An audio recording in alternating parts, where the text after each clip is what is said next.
They carried legends from Beersheba to the mountains of the high country.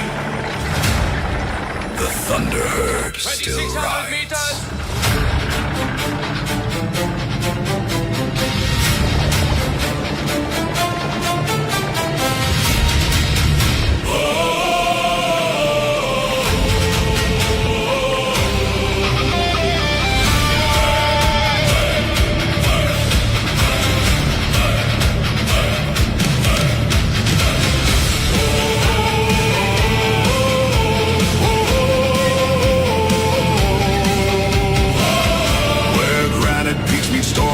Skies and snow gums bow in winter light. 1,000 shadows cross the dawn, their wild hearts burning through the night. Their blood remembers campfire smoke, long dusty trails and stockmen's hands. The freedom of a younger world still running through this ancient land. Listen. The mountains know their language. Listen. The valleys speak their names. They are the thunder, rolling beneath the southern sky.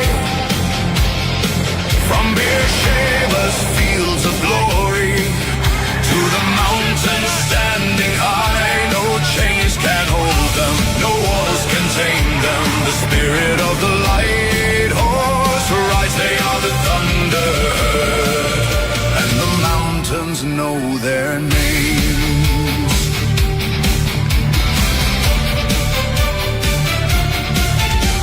Across the burning Sinai sands, they carry fate in steady hands. Through dust and fire they thundered on toward Beersheba's fateful dawn.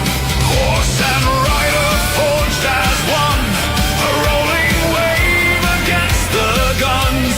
The desert shook beneath their stride as Australia rose in pride. They are the thunder herd, rolling beneath the southern sky.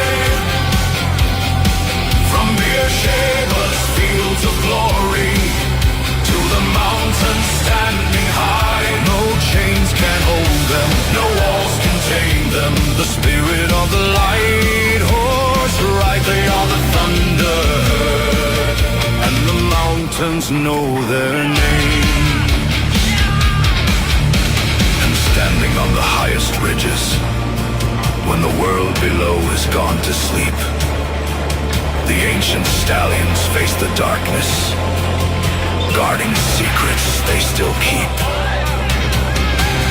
They remember every stockman, every drover, every mountain horseman, every charge, every rider who never came home, every horse who carried him there. Ride on. Ride on.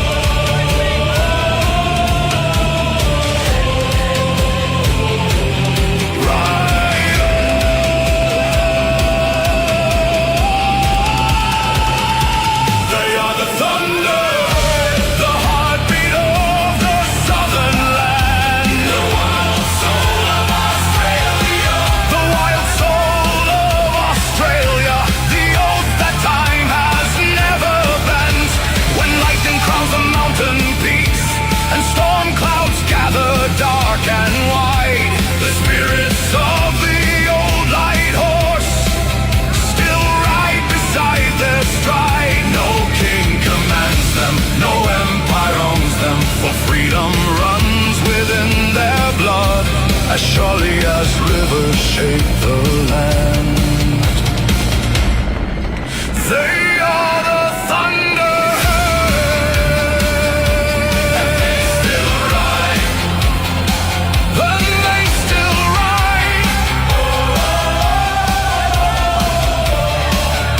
Beersheba to the high country, the thunder herd still rides.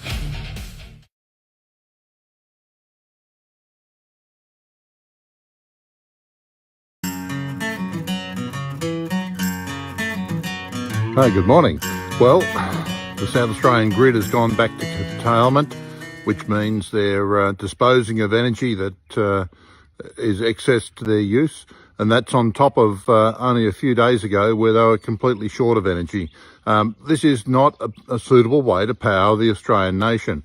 It's not a suitable way to power our refineries, our industry, and power homes right across Australia. We absolutely must do better. They reliably tell me that the capacity investment scheme has cost Australia so far $73 billion. And we still have an unreliable system, which is short of electricity some days, some hours, and surplus electricity in others. Is this really how we want to run Australia? A high-cost electrical system that's unsuitable for use? Let's do a whole lot better than this. It's Ross Johns here from the Wimmera Mallee Environmental and Agricultural Protection Association. Enjoy your day.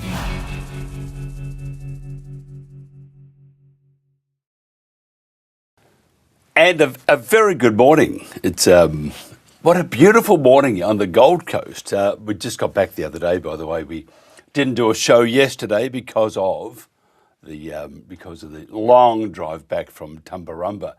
But I have to say, we'll talk more about that later. Just what a fantastic event that was. The people in Tumbarumba are just magnificent. The organisers, absolutely stunning. It was a whole lot of fun. An eye-opener. Met some magnificent people. And it shows you that Australia has these great pockets of, the dinky-die Australian, those that made the country great. And I appreciate it too, by the way. Before we get into our show, some of the news that's making news around the world and also Australia. South Koreans have been asked to immediately stop all outdoor activities as a brutal heat wave sweeps through part of Asia, with local temperatures reaching record-breaking peaks. So says the news, but really they're having the hottest days for about 100 years, a bit over 100 years. But can you see there what they want you to do? They want you to panic. They want chaos to set in. That's all it is. Just want you to panic and do what government says. A bit like the old COVID, panic. Got to show videos of people collapsing in the street, all that sort of garbage. Okay, now the next federal election may not be a two-horse race between Labor and the coalition, with new polling putting One Nation ahead of the Libs in primary support. Polling conducted by Roy Morgan, discovered that if a federal election were held now, the Labor Party would win a majority against either One Nation or the coalition, which is just incredible. Can you believe it? Labor could still win. And the same thing in Victoria. It's not over yet. It should be, but it's not over yet. And who knows what's going to happen in Victoria. We'll find out fairly soon, I would think.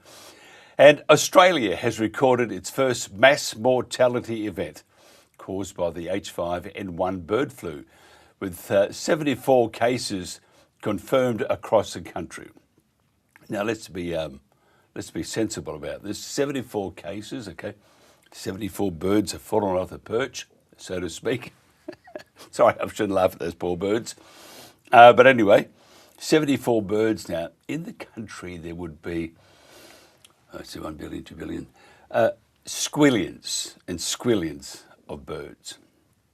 And as Peter McCullough said, why not let natural immunity take place? Very much like the olden days, isn't it? The days of got to get that jab, you'll die. Safe and effective, sudden and unexpected was the new slogan for it. Now, Instant Polls is our official sponsor. If you want to increase your bottom line, boost your communication with your frontline staff and gather valuable data from your most important resource, that's your employees, then don't forget, visit Instantpolls.online to learn more.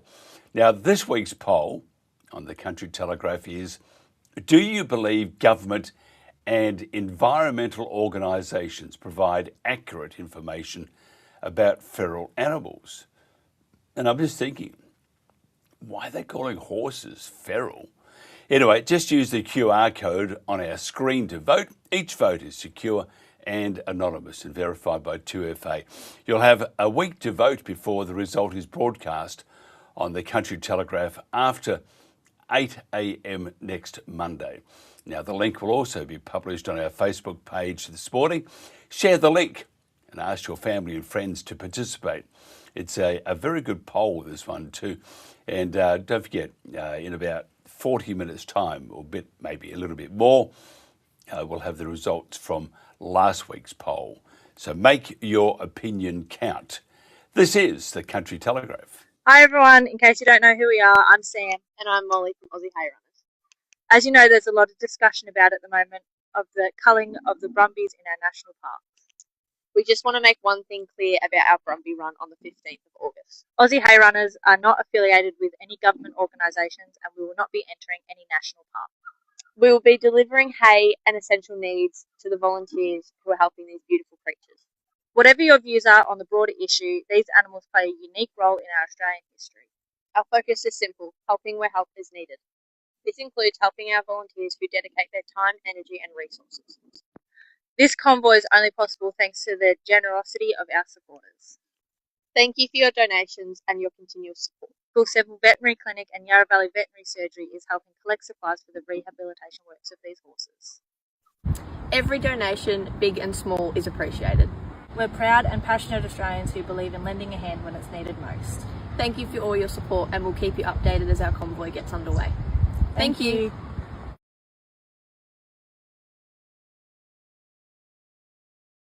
And thank you too. It's funny. I've only been away for a couple of days. I feel like it's been 10 years.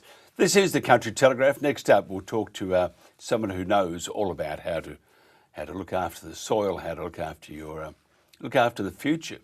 And he lives in a very cold part of the world too, but don't let that deter you. Coming up next, we'll talk all about that and more. This is the Country Telegraph.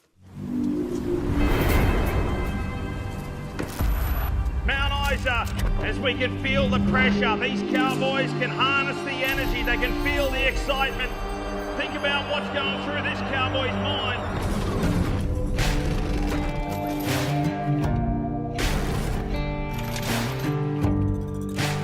The gate opens and you see the bull coming out. Honestly, I just hear silence.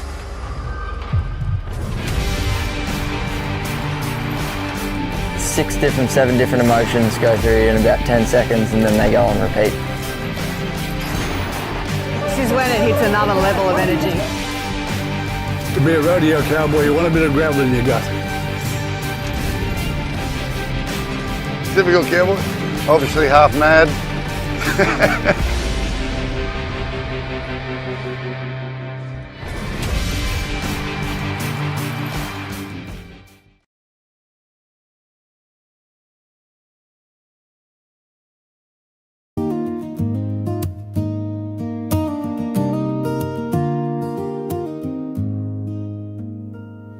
From England's green and rolling hills to Australia's dusty plains, our stories ride on faithful hearts through sunshine, wind and rain. The Brumbies run where legends live, where freedom still belongs. Across the seas our voices rise, together we are strong. We're Brumbies strong, we're riding on from Britain to Australia's dawn. With every hoof upon the land we'll stand together hand in hand. For every colt and every mare we'll lift them up with love and care. Queen Camilla, hear our song, help keep the Brumbies running strong. There's a Palomino Madigai, proud and free, golden in the morning light, a living piece of history. Still fighting for the right to roam the mountains, cross the streams, beneath the southern sky. Don't let these noble spirits fade. Don't let their story die. We're Brumby strong, we're riding on from Britain to Australia's dawn. With every hoof upon the land, we'll stand together hand in hand. For every colt and every mare, we'll lift them up with love and care. Queen Camilla, hear our song, help keep the Brumbies running strong. No border keeps compassion still, no ocean stops a prayer. When people stand for something right, there's always hope to share. The heritage we save today will live for years to come. So let the Brumbies lead the way beneath Australia's sun. We're Brumby strong, we're riding on. Across the world our hearts are one. From London's light to mountain skies, we'll never let their spirit die. For every child who dreams they'll see the wild horse running proud and free. Queen Camilla, hear our plea, help save Australia's heritage. We're Brumby strong, forever free.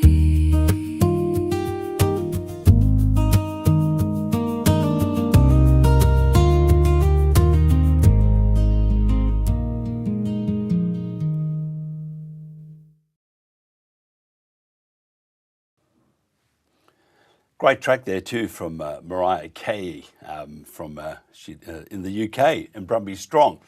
Great to have your company, by the way. Caleb Bernard Hoffman is a practicing pharmaculturist who is in process of developing a research farm and demonstration site for all aspects of landscape regen. He currently self-funds the farm development through his own work of consulting, designing and implementing, primarily in the watershed aspect first, agroforestry second, and integrating grazing as the third focus, with all three coming together as the core pillars of increasing carrying capacity and building past landscape resilience. First of all, Caleb, thank you for joining us. We probably need to turn your microphone on. It does help. There we are, just that little button says turn me on, baby. No, we're not having, what I might do is just go to a quick commercial break and we can probably get that fixed up. I think you have some internet issues, so I'm just going to do a bit of a panic and find something here that's not dated. This is the Country Telegraph.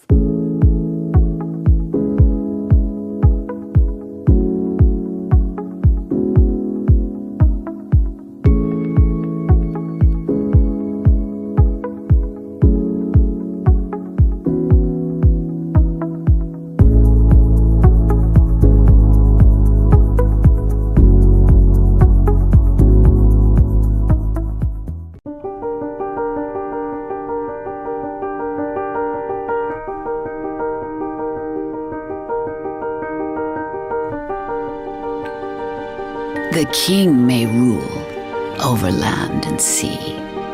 The lord may live right royally.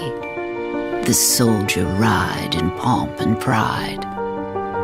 The sailor roam over ocean wide. But this or that, whatever befall, the farmer, he must feed them all. The writer thinks, the poet sings, the craftsman fashion wondrous things. The doctor heals, the lawyer pleads, the miner follows, the precious leads. But this or that, whatever befall, the farmer, he must feed them all. The merchant, he may buy and sell, the teacher do his duty well. But men may toil through busy days, or men may stroll through pleasant ways. From king to beggar, whatever befall, the farmer, he must feed them all. The farmer's trade is one of worth. He's partner with the sky and earth. He's partner with the sun and rain. and no man loses for his gain. And men may rise, or men may fall, but the farmer, he must feed them all. God bless the man who sows the wheat, who finds us milk and fruit and meat. May his purse be heavy, his heart be light, his cattle and corn and all go right. God bless the seeds his hands let fall. For the farmer, he must feed us all.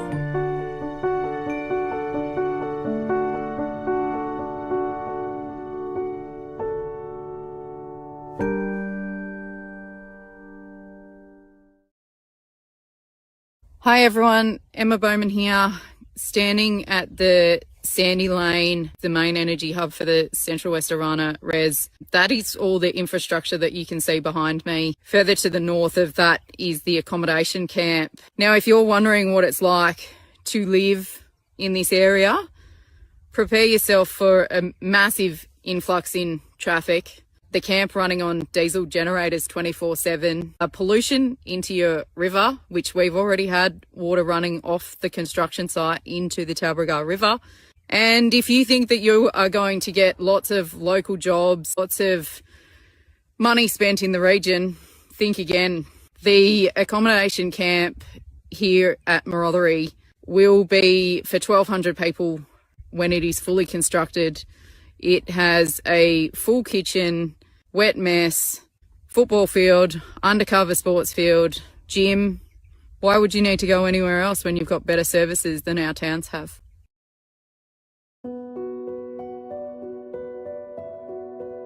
So many places where they're using 1080 poison baits. Yeah, it's an absolute travesty, mate. It really is. 1080 baits, if you've seen what a 1080 bait does to a dog, it's one of the most horrific things you'll ever witness. And the second you see something like that, you'll be a big advocate for getting rid of 1080 baits. It's not the way to solve the problem with wild dogs and foxes and things like that. On Sunday, August the 30th, I got a phone call from my husband. I wasn't here, I was out in Aramac staying with family. And he rang me very distressed and crying on the phone and told me that Tippy was dead.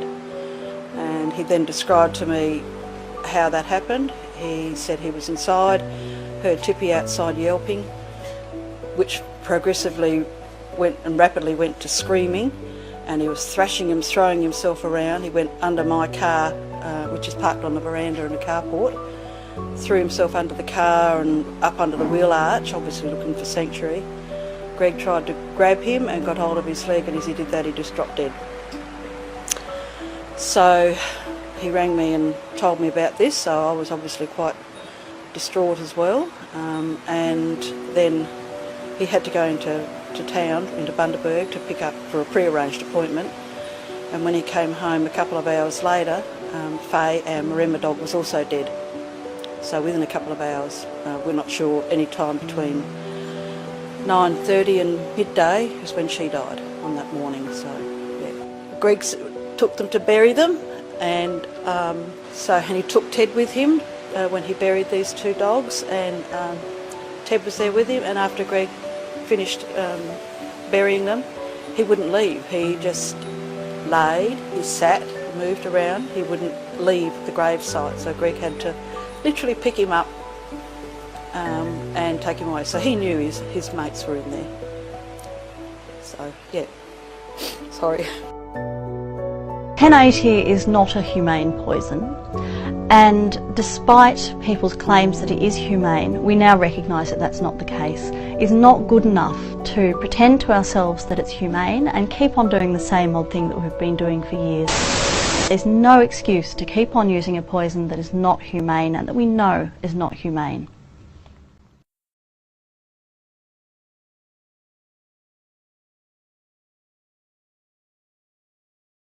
Conservationist Stephen Nowakowski and academic Tim Navard have mapped over $1.38 trillion in so-called green projects across Australia, including 31,000 wind turbines, 550 million solar panels and more than 28,000 kilometres of new transmission lines, with thousands more running undersea and across protected wilderness. Turbines run only 30 to 40% of the time, panels just 18 to 25%, demanding vast overbuilding and replacement every few decades. Nowakowski calls it hypocrisy of the highest order. Untouched mountain forests now being bulldozed in the name of green energy. After decades documenting the outback, he says he's never seen a threat like this. Dead birds, bats, even endangered species lying beneath the blades.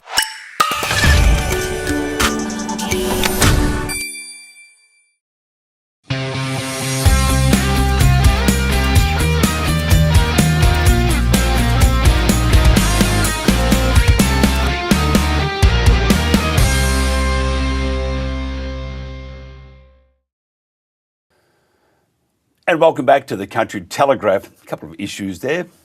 We just move on now. We're like a sushi train. Not really. Although sushi could be quite good if you knew sushi, like I knew sushi. Anastasia Tadievska has worked as a campaigner on a number of social issues, including creating a fairer welfare state, enabling a fair and fast energy transition, and promoting citizen participation in democracy. As a founding member of Legal Observers New South Wales, she helped lead the campaign against New South Wales' 2022 anti-protest laws and worked with grassroots communities to widen the space for democratic expression. Having experienced the importance of community involvement in political action in her native Ukraine, she's passionate about ensuring communities are empowered to have a say in the issues that matter to them. First of all, Anastasia, thank you for joining us. Great to be here, Mike. Thank you.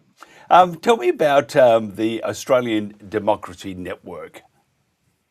Yeah, so we are a not-for-profit organisation that works to widen the space for citizen participation, as your bio mentioned. So we work on a number of issues, including things like unequal access to political influence, big money in politics, lobbyist access, and I work on the freedom to assemble, so the freedom of people to have a say on things in their local communities, nationally, etc. And I've noticed this, but I want to get your views. I think our right to protest is just being eroded. What's your thoughts? Yeah, well, we've certainly seen a surge in laws that really restrict how people can come together and have a say around Australia. There's been over 50 laws passed in the last 2 decades about this. It seems like every time that a protest is in the news, governments want to pass some kind of laws restricting it. And we're really seeing it reach across Australia. So we've had a number of rural and regional protests that have faced issues with councils and people who have found themselves thinking that they have a right to protest and suddenly finding out that that right isn't quite as protected as we might imagine in a place like Australia. Which is really interesting. I mean, when I went to school, we had electricity, contrary to what others might think. No, but I'm just thinking, we were always taught to question, why, if somebody says something, just ask why. Ask the questions. Nowadays, especially with the younger ones, I have to say that there's a great number who don't ask questions, just go along, do what they're told, which sort of fits and falls into place with the lack of opportunities, I suppose you could say, to protest. Why is this happening? Is it? And we often hear about the 2030 agenda and the evil WEF, and the equally evil UN and all those, WHO and all that sort of stuff.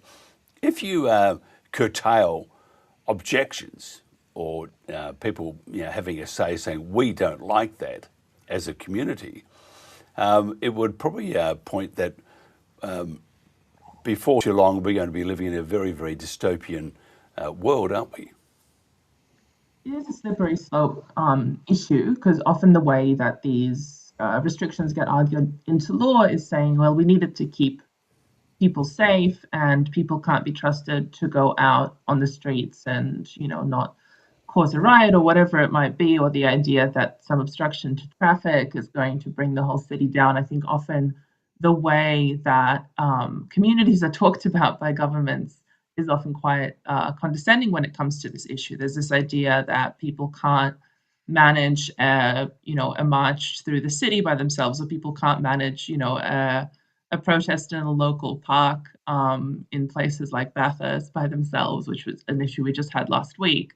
So really, I think it's a fundamental, a lack of respect for people's capacity to actually, know what they're doing, and to trust that when people come together to have their voices heard, they're doing that for a reason, that it's important, and it's important to hear them and support them in doing so, rather than trying to shut it down. So yeah, I think a lot of it is like a risk management kind of idea that has just gotten into every part of government. Other things are just, there's a sense in which if it becomes too politically inconvenient to hear something, it can be more, there's more pressure on governments to shut down those protests as well. Yeah, I think, isn't it funny how in this day and age we do not want to hear the other side?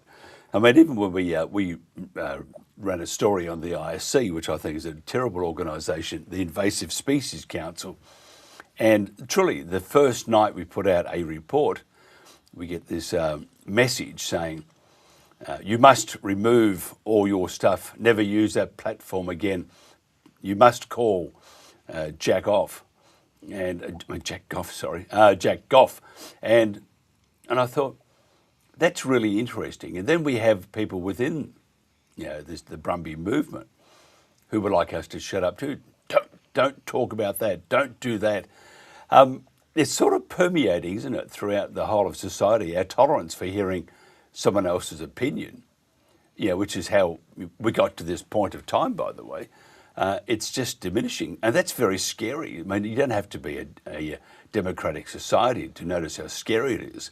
Just look around in other parts of the world. In China, we have, you can say what you like, providing you don't criticise. And other parts, you know yourself from Ukraine. If you say something that the government or your enemies don't like, you're in deep trouble. We've got to be very careful, because I see that happening here. And if you look at, even in the US, yes, we have free speech, but we're going to make sure that you only say what we want you to say. Look at the UK and under Starmer. Now they've got this other guy there who will probably just be as bad. Why is this happening? Why do you think we're getting to this point of that our tolerance for another opinion? I mean, look at COVID. There's another one for you. You weren't allowed to talk about it. The medical profession was not allowed to talk about COVID. Scientists could not talk about it. If you talked about it and disagreed, they couldn't disagree with what you were saying, but they could try and discredit you. And it was amazing. Like Peter McCullough, I mentioned before, one of the great medical minds in the world, and he had people who drove trucks saying that he didn't know what he was talking about, because he was discredited so badly. So why are we getting to this point? It's very scary. What's your thoughts? Yeah, I think it starts with the fact that governments have to take leadership in showing that having discussion and debate is key to a healthy democracy, right? What does democracy mean other than people being able to come together and talk to one another and say, okay, on the basis of our discussions and informed opinions, what do we believe? And you've mentioned, a lot of those international examples where the restrictions are very obvious and in your face. I think one of the issues with Australia is that it's a bit of that, frog in a boiling pot situation where things can look quite innocuous. So, for example, we had the issues last week with the folks trying to organise the Brumby rallies all around Australia, who were told by councils they have to take out public liability insurance for $20 million in order to have the rally. And you could say, okay, well, that's just a council bureaucratic requirement. They're not quite, being met with police, guns in the street, etc. But the issue is when things like that go unopposed or unchallenged, it gives councils, governments, etc., the sense that the public coming together isn't actually a core function of our democracy. And we see that being repeated, in the major cities where people who are trying to protest are being met with like quite significant police use of force. So yeah, I think it's the fact that when small incidents of it don't go recognized as an unfair restriction on our democratic rights, that's when you set yourself up for things getting worse and worse. Yeah, it was interesting with the Brumby rallies. Some had, we're at Tumbarumba, and they locked the front gate so you couldn't enter from the street.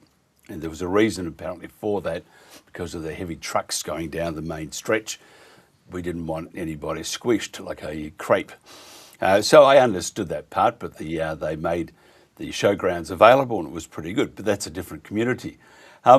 Why do you think governments were, not up in arms, is it over zealous probably term there, but they didn't want these rallies really to happen? Was that just because there goes another rally, another protest, we better make sure that they behave themselves? Or do you think because, I've often said, and I believe I'm true, that this is all the Brumby annihilation, the control of the Kosciuszko National Park by, and I've referred to them as militia from Ukraine almost, the National Parks and Wildlife Service. Then you have the Snowy 2, you have the renewables and so forth. And I think they're all connected. And I think it's all about money. We're not talking about millions or billions, we're talking about trillions of dollars. Do you think all this is tied up with, and some say it's a quest to make the country a better place to live in. Others, believe it is just purely about a financial opportunity. And they have no souls, no hearts. And they're happy enough to go along with the masses of other government or NGOs. Just go along and do what we're told to do, and we're happy for that. Why do you think this is happening? Do you think it's all tied up with money? Because you seem a pretty smart person. I don't understand this annihilation of the Brumby, because they're not doing this environmental damage that they're going on with, and the propaganda. And you saw it in same thing in Ukraine. Information operations are very, very important to sway a particular belief, whether you're in Moscow or Kiev, or whether you're in Munich or whatever. You got to have that information operation to make sure they're behind you. What's your thoughts?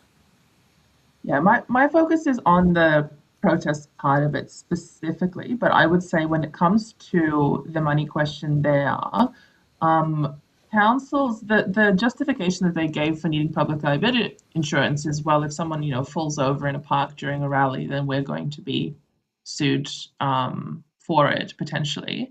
And the issue when you let that become the standard is that basically all public activities on council land are going to require a council permit. And I think in this case, and in most cases, it's not really discriminatory in accordance with the issue. It's that the standard, the standard that you walk past is the standard you accept. So people from, who are rallying on all kinds of issues have faced the council hurdle before. In the Northern Territory, there was a First Nations rally that had to pay $8,000 for traffic control to the Darwin City Council, because they said, we're not going to give you a permit to do a march unless you do that. And we've seen it in councils around Australia for other issues as well. So I think it's been a steady creep. And now we're just seeing it, impact these rallies, and who knows what other rallies in the future, or just people even trying to come together to have a public meeting, because that's what the legislation covers, is just a public meeting needs a permit in New South Wales on council land. So what we're looking at is really, how do you make these kind of systems fair to the people participating in them? Because I think the other thing with the rallies last week is a lot of these folks were people who are organising something like this for the first time, which is, it's great that people are getting involved in democratic issues.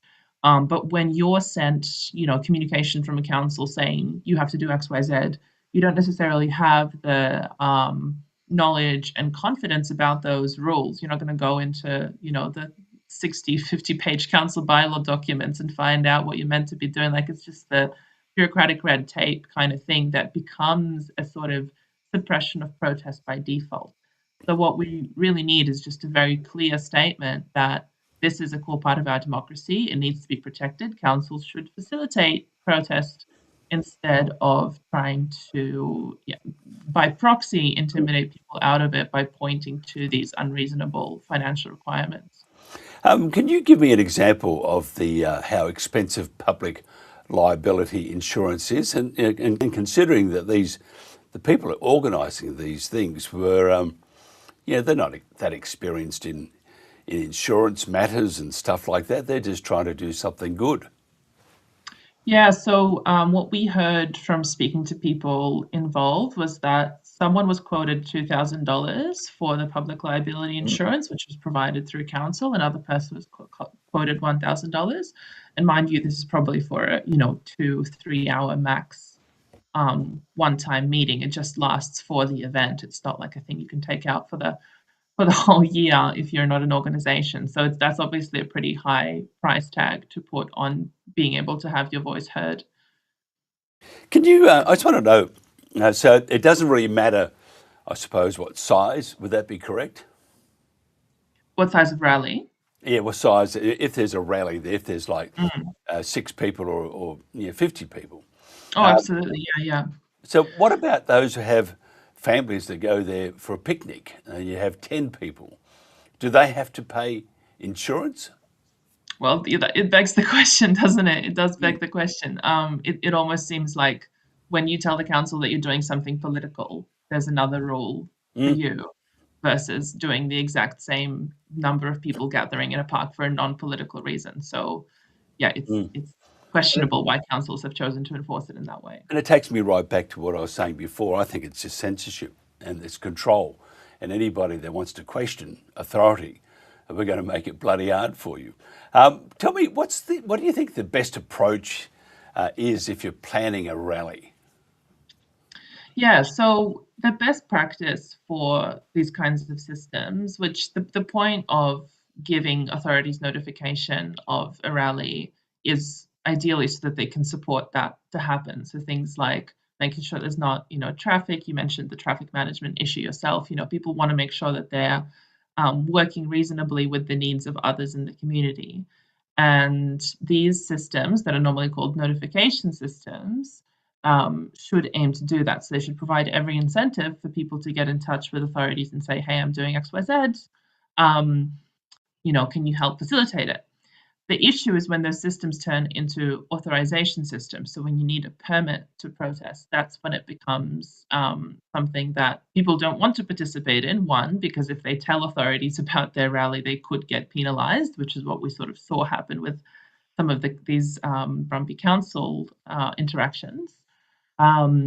And two, it means that people are more likely to be met with a show of force if they haven't complied with various authorization and other permit requirements, which necessarily has a chilling effect. So the best practice is to have a system that encourages people to notify authorities, say, okay, give us notification of a rally if you can. Here's how you can get in touch with police, etc., and have a conversation with them. And make sure that this can take place in a way that works for everyone.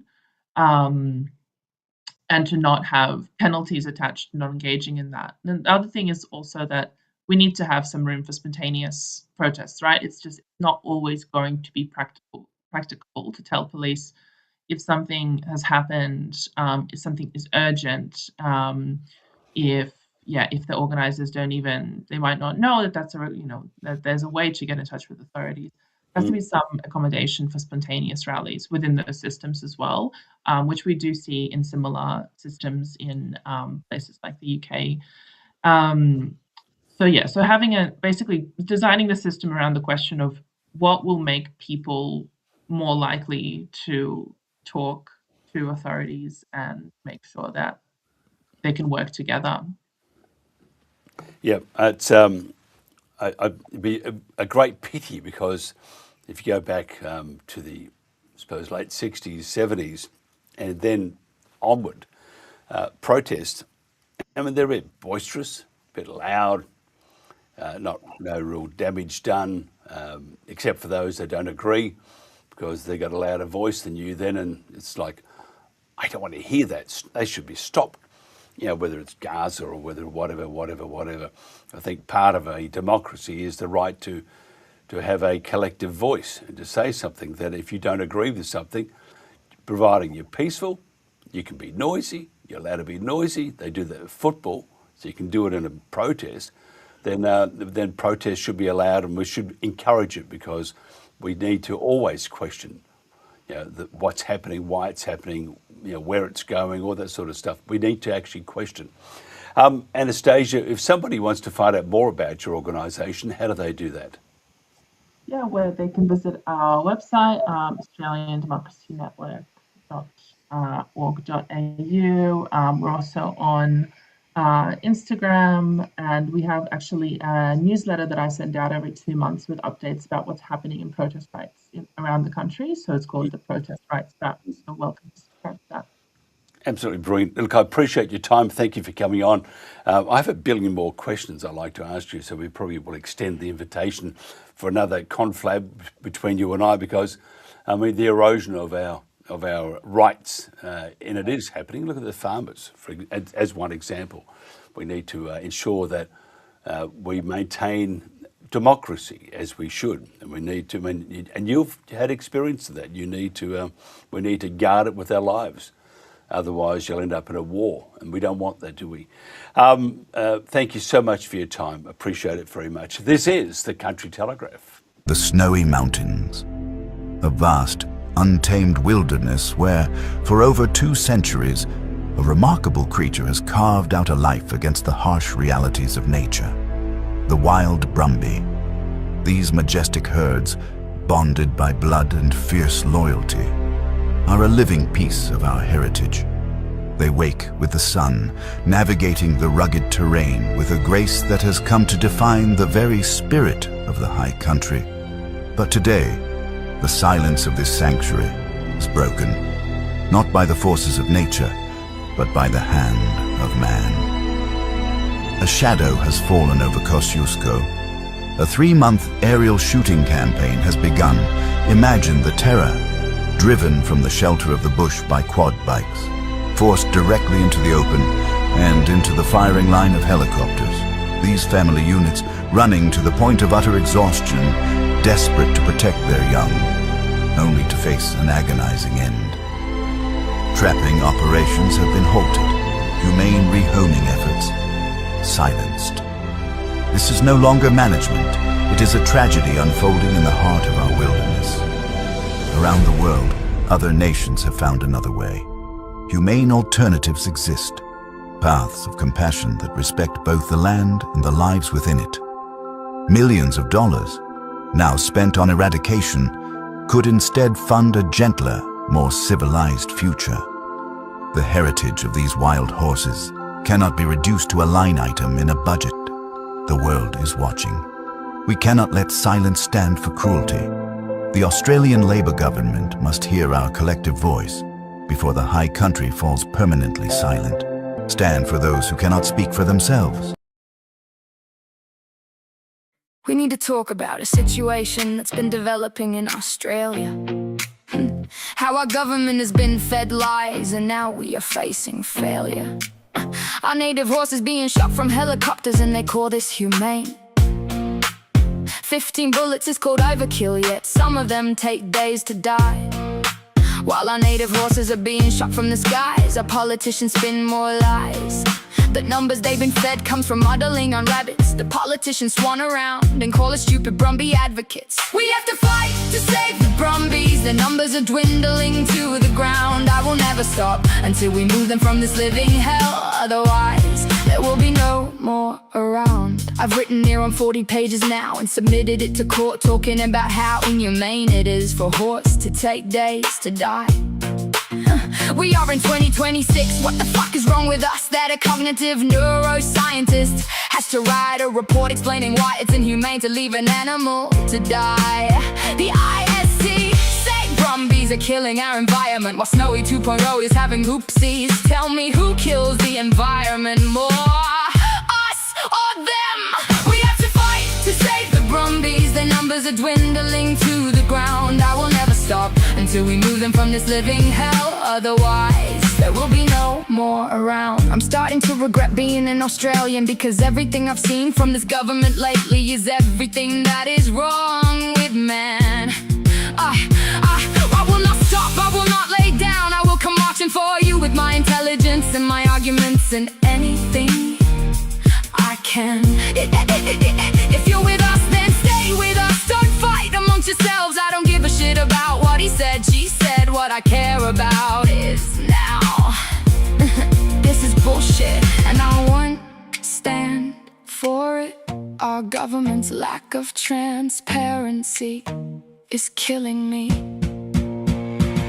We have to fight to save the Brumbies. The numbers are dwindling to the ground. I will never stop until we move them from this living hell. The ISC are a bunch of lobbyists spinning bullshit everywhere they go. I do care about our environment, that's why ISC has to go. I raise eyes to the sky, Brumbies, and ask for your forgiveness. Humans like that don't deserve the positions that we have given them. I'm sorry, we couldn't do more sooner. Your deaths won't be in vain. We will fight so that your name remains in our history as one of Australia's biggest welfare disasters.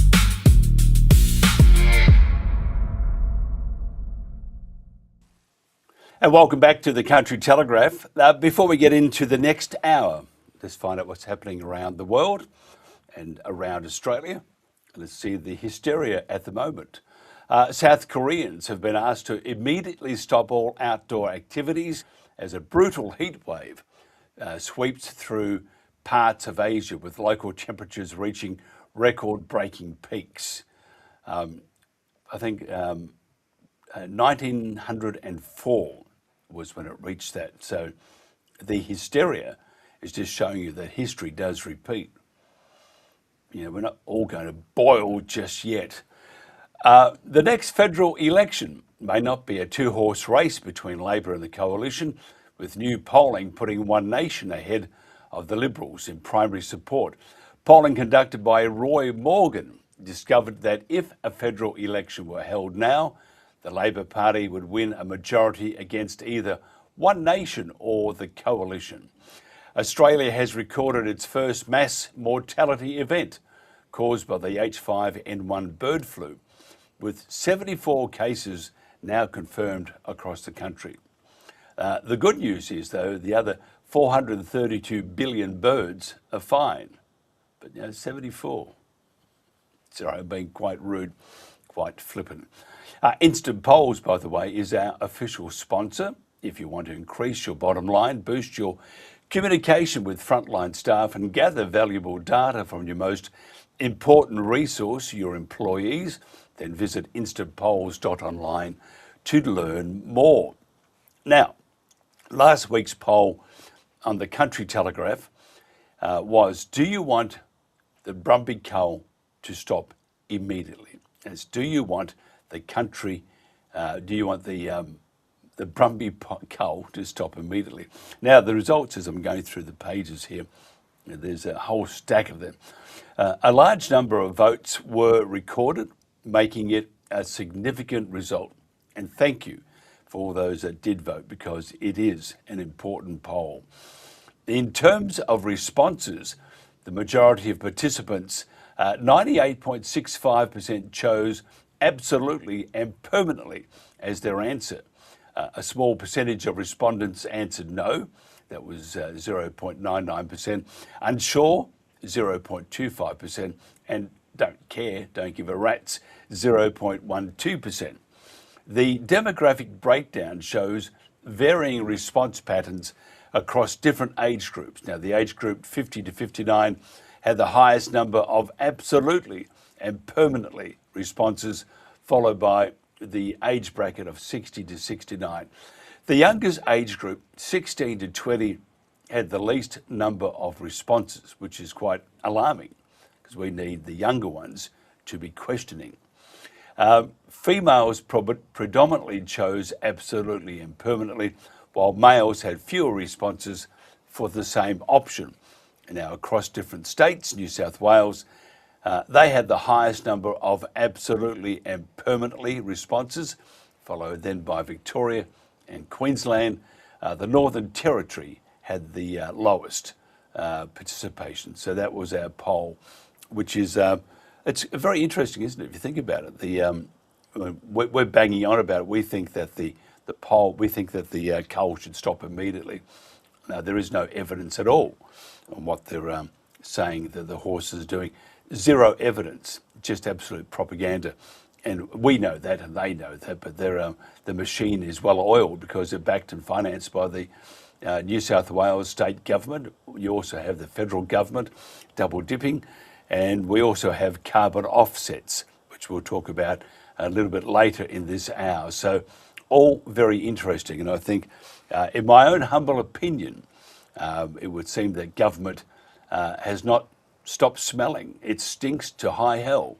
And I think we do need to replace the Minns government in New South Wales. However, what do we get in return? Is it the same policy, just different faces? Who knows? Anyway, this is the Country Telegraph.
Gone so quiet now, no birds sing in the dawn. The creek still winds through ancient stone, but everyone is gone. I walk the ridge where I was born and call into the sky, but only echoes answer me, and I don't know why. There's sorrow in the snow tonight, there's fear beneath the trees. The mountain holds its breath for us and trembles in the breeze. Why am I so alone? Why in the only country I have known? What did I do wrong? Can somebody tell me why I was only living free beneath the mountain sky? Why do the gentle always cry?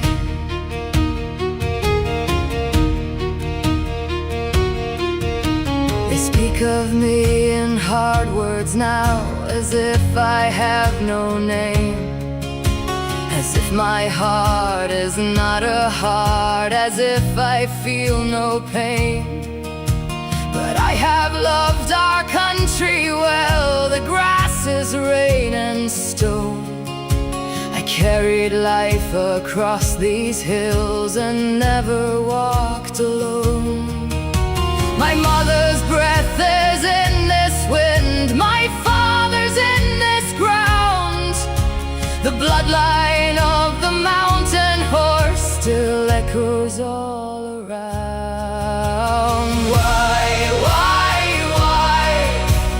Why am I so alone? Why in the only country I have known? What did I do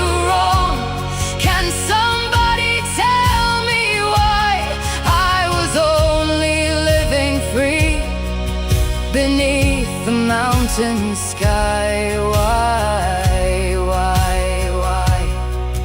do the gentle always cry?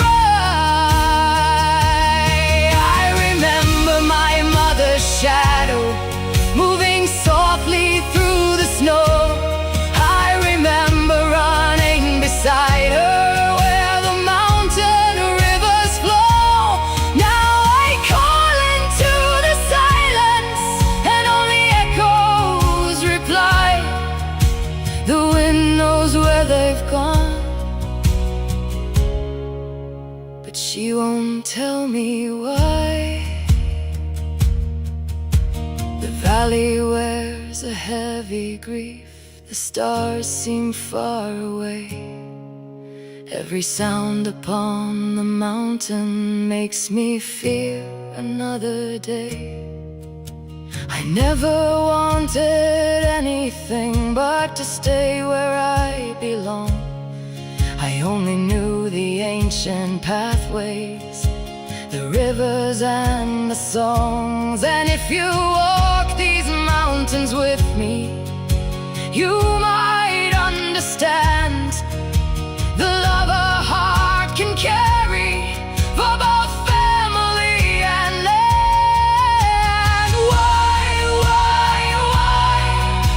Why am I so alone? Why in the only country I have known? What did I do wrong? Can somebody tell me why I was only living free beneath the mountain sky? Why do the gentle always cry? Country, keep my family near, hold them safely in your light.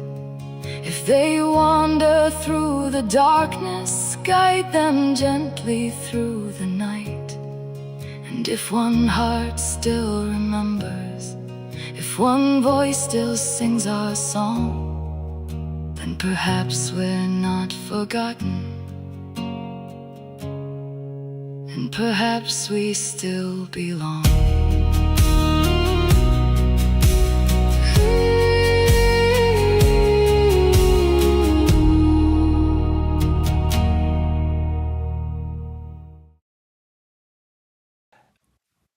And, well, I can hear Marilyn in the background. Calm down, Marilyn. You'll be on soon. This is the Country Telegraph. Beautiful song there from Billy D. And we'll speak to Billy D shortly. The Varroa mite is seriously affecting honey producers in Australia. And, of course, this will impact ultimately on the food industry, given the importance of bees in pollination of plants. Danny Lefebvre is the CEO of the Australian Honeybee Industry Council.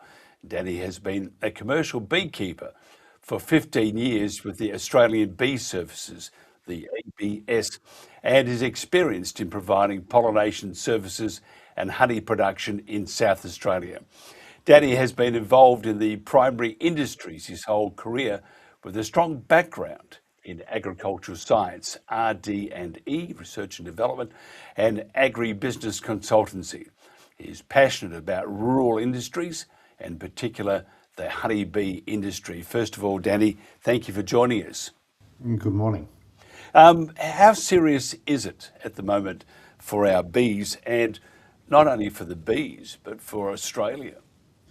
Yeah, look, it is pretty serious at the moment. So we first found varroa mites in June of 2022 in Newcastle in New South Wales.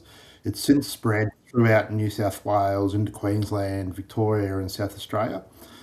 Largely established across New South Wales and at the peak of its establishment now in Queensland. And beekeepers are yet to feel the brunt of varroa in Victoria, South Australia.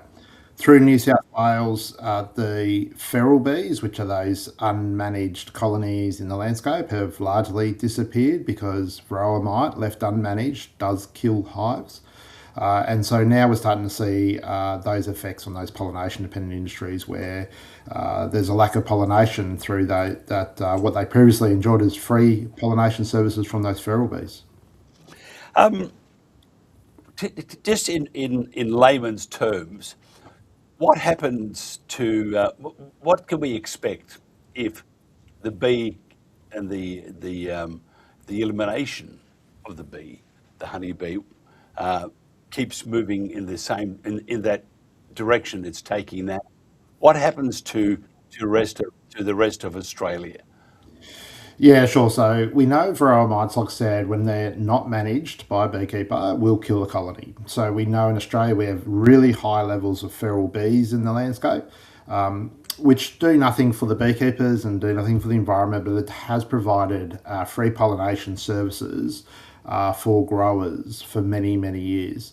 As those feral bees disappear, as the varroa mite wipes them out, that will impact that free pollination services and potentially impact the ability for growers to set fruit and veg who are not using managed colonies.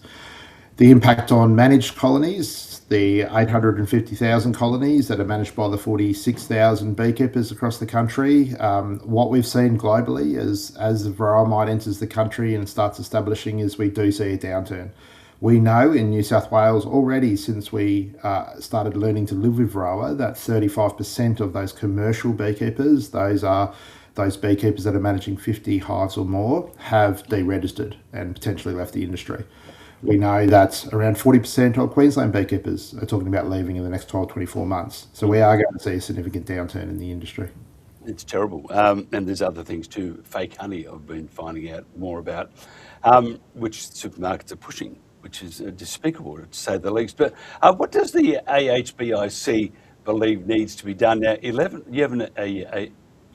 11-point plan to governments. Tell us about that plan.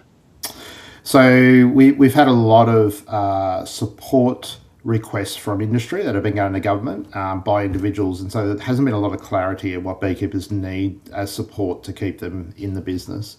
So what we did is we pulled together 40 industry, government, RDC representatives from around the country. We put them in a workshop, and we actually brought to the table 55 actions. They were all the actions gathered from industry.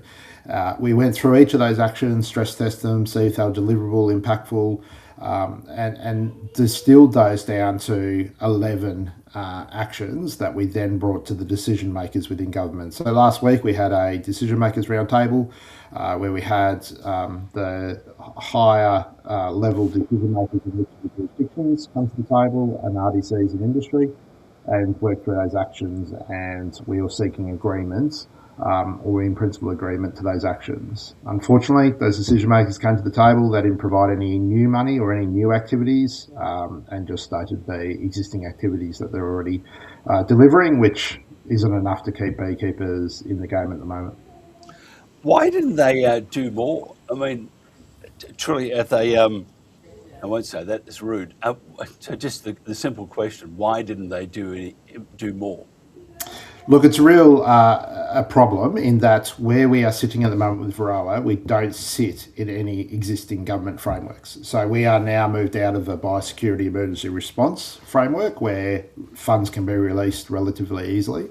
And we're not in a natural disaster by definition of the government's framework. So we're sitting in between those two mechanisms that would normally provide additional support. Largely when a pest comes in the country and an eradication attempt hasn't worked and it's been decided to go to management, it's largely up to the industry and the jurisdictions to then manage that pest going forward. Our argument here is that varroa is a much more significant pest than we've seen in just about any other case. In fact, we're arguing that there's a market failure in that without targeted, time-limited government intervention, we're going to see significant depletion of the industry, which then is going to have a flow-on effect down the supply chain, affecting those pollination-dependent industries and potentially our food security moving forward. And so the beekeepers are being asked to bear the full cost of managing this pest for the benefit of a greater food chain. I see that feral bees are not affected by the mite. Why is that? So feral bees, which are the wild European honeybees, unmanaged feral bees in the landscape, are definitely affected. So without varroa mites being managed and intervention, it kills the colony. So those feral bees die. It takes about 2 to 3 years once varroa's in the district, and they disappear. And that's what we've seen through large parts of New South Wales. Our native bees, though, 2,500 different species of native bees in Australia, varroa mites do not affect our native bees. So there's no impact on our native populations, but certainly those wild feral European honeybees or those feral bees, it certainly does wipe them out. It's looking grim, to say the least. Anything promising? Any new research findings that might bring a bit of a smile to our faces? Yeah, look, there's a lot of stuff in the pipeline, particularly in the R&D space. So you might have seen recent articles in the media around spider venom as a potential peptide solution. We've got fungus that's potentially able to kill the mites and not the bees. We've got RNAi technology, which is a technology that interferes with the mite's ability to breed and reproduce, reducing its populations. So we've got a number of different things in the pipeline, but they are a number of years away, and we know to get these things to market can be a 5 or 10 year horizon. What we're looking for is that short-term support to minimise the impacts. Okay, I just had someone write into us. They were asking, why are we calling the wild bees feral? Because they're unmanaged, they're in the environment. They do provide that free pollination service, but they're not providing any other benefit. They don't help beekeepers. They don't help the environment, and so they are well known as feral, as you would have feral goats, feral pigs, feral sheep. You know, in the environment, they're uncontrolled. Can you just, as a suggestion, what can we do as the public? What can we do to help? Well, the main reason the beekeepers are citing that they are leaving the industry is profitability. So their ability to stay here and stay profitable and sustainable is the number one reason. So managing varroa is a big impact on that. We're adding about 30% of the cost base to managing hives, and we're not seeing any upside. So our markets are not maturing as quick as the varroa is spreading. So our beekeepers are really copping it in between. So what general public can do is buy honey. We just need our markets to increase that farm gate price, which is going to help the beekeepers. But it's really important when consumers are buying honey that they buy 100% Australian honey. It doesn't matter where you buy it from, because we're very confident as long as it's 100% Australian honey, we know that that's going to deliver value back to the beekeepers at the farm gate, which is going to improve their sustainability and help them become profitable and manage varroa mite moving forward. It's an interesting problem we have, because honey, I mean, not all the time, but between Vegemite on toast, I love my honey on toast, and there's nothing better than really good high quality honey. How do you ensure that it is not trickery from a supermarket or a chain of supermarkets? How do you know it's not trickery? How do you find the real Australian honey? Is there something on the back of it that says these bees are born and bred in Australia or something like that? Yeah, look, it's looking for that produced and packed in Australia label, that origin label. So buying 100% Australian honey, you can be confident that it is Australian honey. We have multiple layers of safeguards in our industry, right from the beekeeper at quality assurance through to the packer. We even have independent federal government testing that we fund as an industry to keep check on what's on the shelf. And we've done independent testing ourselves as well as the federal government. And to tell you the truth, we have not found any issues at the supermarket shelf level. Where we are finding the issues is that smaller retailers who don't have those level of controls about what goes on the shelf is where we're seeing that. And the issues are really about that really cheap imported honey. So buying 100% Australian honey, as long as it says 100% Australian honey, we are confident that that honey is real honey and the best you'll buy in the world. Yeah, and I thoroughly applaud you for that part, by the way. If somebody wants to find out more about your organisation and how they can help, how do they do that? So head off to our website, honeybee.org.au is our website, and look, we're a representative body advocating for the industry, and we're always looking for supporters to help us be able to achieve more for our beekeepers. Yeah, absolutely fantastic. Thank you so much for your time. This is the Country Telegraph.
A parliamentary inquiry into the impact of renewable energy zones has found the state government has fallen short, resulting in predictable harm to regional communities.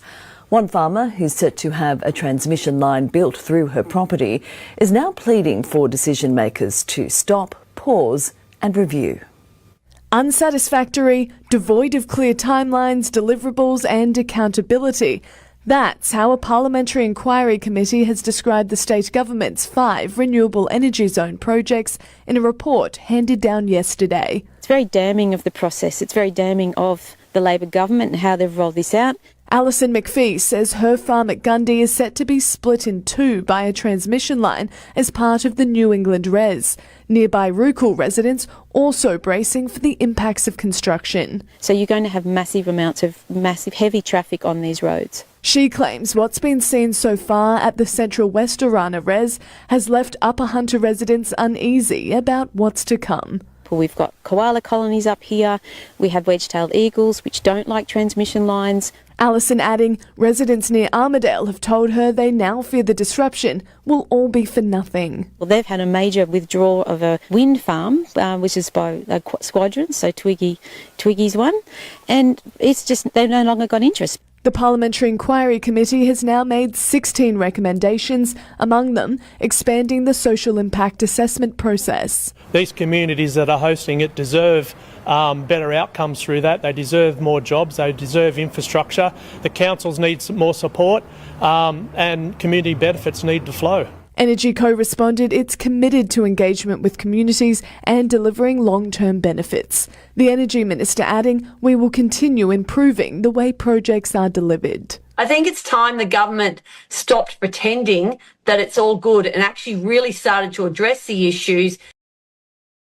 Because if you want a new oil refinery, if you want to dig up and drill for oil again in this country, I'd love to see it, and refine it and turn it into petrol and diesel and all these wonderful products we need, why the hell would you be imposing a carbon tax on it? Just get rid of it. So our plan is to scrap all of these carbon taxes, to scrap net zero and focus again on our own country. And if it's good enough for us to build a new oil refinery, it's good enough for us to build a new coal-fired power station as well. Because if you want a new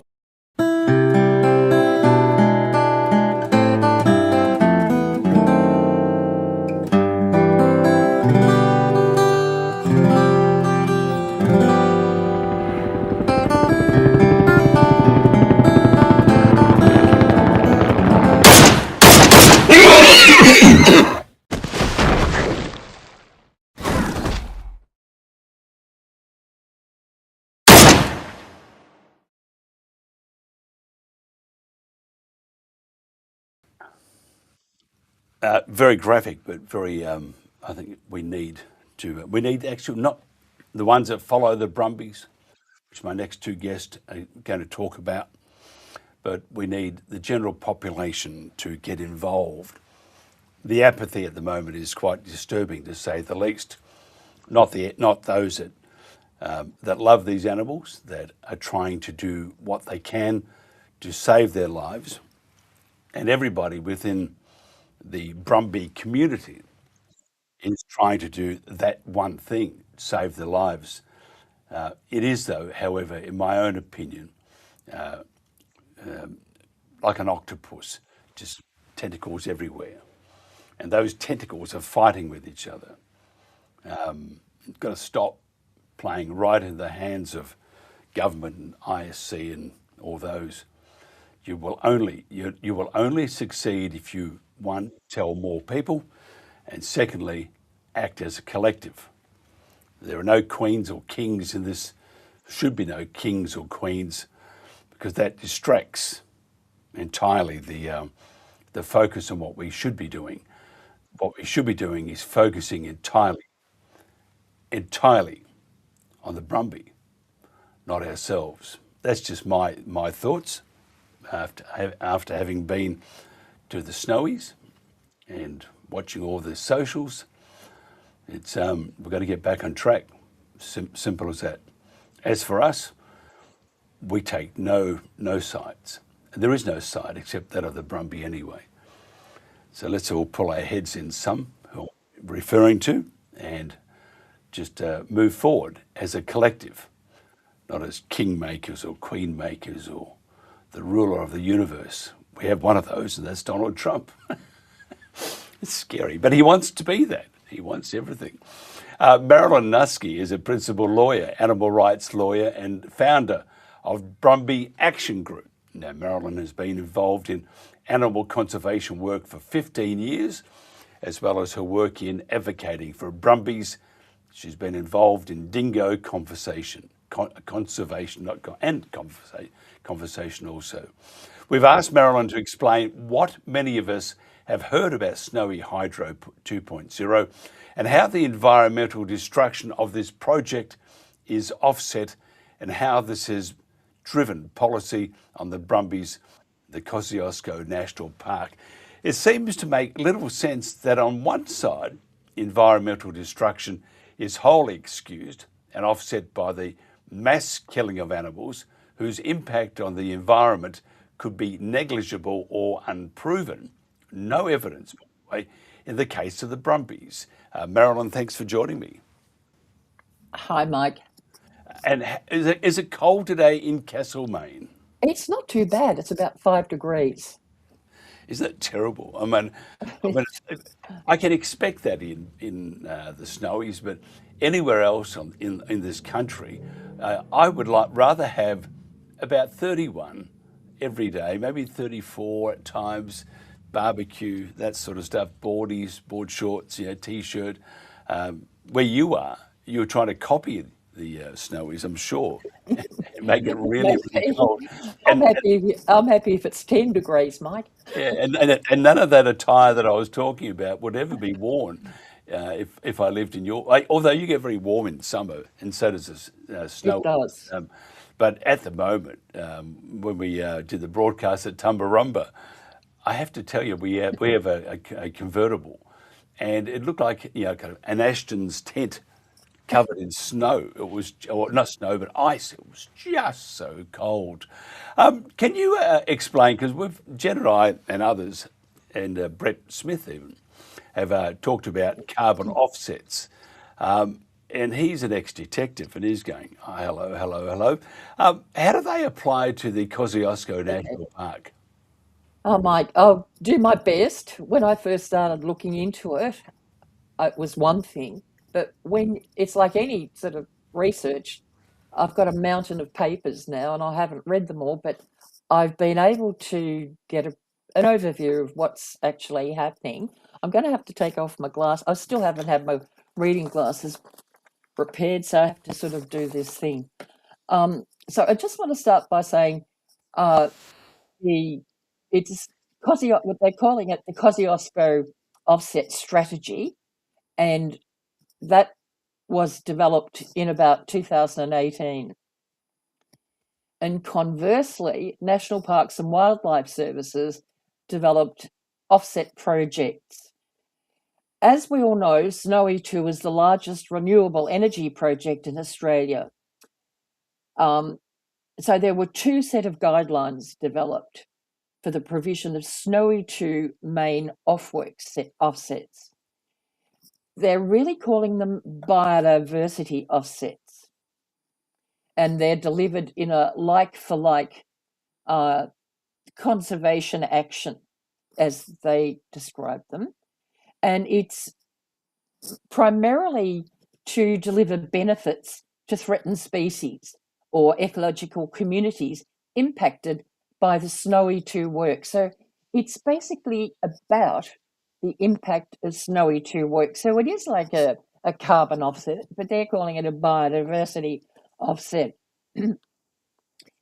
Interestingly, and it's probably not very important, it began in about 2018, which is basically the year when the Brumby Heritage legislation was enacted in Parliament.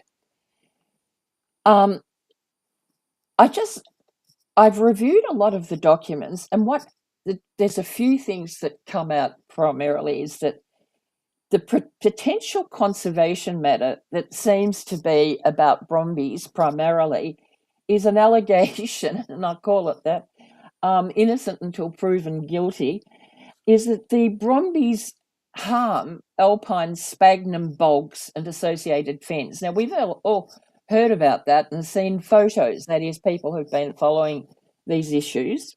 So they established a program to monitor and quantify the impacts of feral horses, as they call them, on alpine bogs and fens, including fencing of some currently impacted alpine bogs and fens to monitor assisted and unassisted recovery. Now, brumbies don't go higher into the subalpine and alpine areas.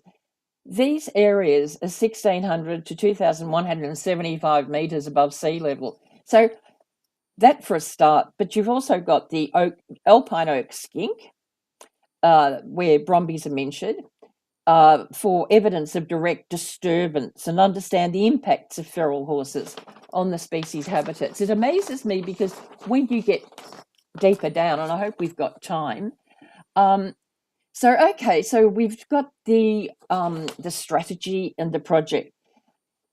What the project does is to manage the offset funds paid to national parks and wildlife services. An action plan is developed for each threatened species, threatened ecological communities and ecosystems, and that's managed by national parks and wildlife services. The plan, anyway, so what I'm going to say now, I start to delve into the documents. I will post links to the documents I'm talking about on Brumby Action Group because I think it would be important. Like, I've gone through it, and I think anyone who's interested might want to go into it deeper, and I will be going deeper. I haven't had a lot of time to do this as well as I really wanted to anyway. So what we know is, under conditions specified in the Snowy 2 approvals, Snowy Hydro must pay up to 92.9 million in biodiversity offsets to the National Parks and Wildlife Services by 2024. That's been paid. This amount will be referred to as the offset funds. And those offset funds must be implemented to activities carried out under the Kosciuszko offset strategy and under plans over at least the next 20 years. That doesn't mean to say that that 92.9 million paid by 2024 is the end of it. Obviously, while Hydro 2 continues, they're still going to impact Kosciuszko National Park. The core management of Kosciuszko National Park includes the implementation of the Wild Horse Heritage Management Plan and implementation of conservation action plans for assets of intergenerational significance. So then I looked at the threatened species and ecosystems likely to have residual impacts from Snowy 2. And goodness me, it seems to be a lot of the species that have been attributed, damage has been attributed to brumbies. Here we've got the alpine she-oak skink. We've heard all about that. The broad-toothed rat. Now, this is going to have residual impacts from Snowy 2. Now, the broad-toothed rat, that is one of the species that during that ghastly production of feral, which we all know about, produced by the ABC 5 or 6 years ago, people from Reclaim Kosci were talking about the broad-toothed rat. It's the largest impact is from the Hydro 2. What else is there? We've got the smoky mouse, another one that the Brumby has received the rap for. It's not, it's Hydro 2.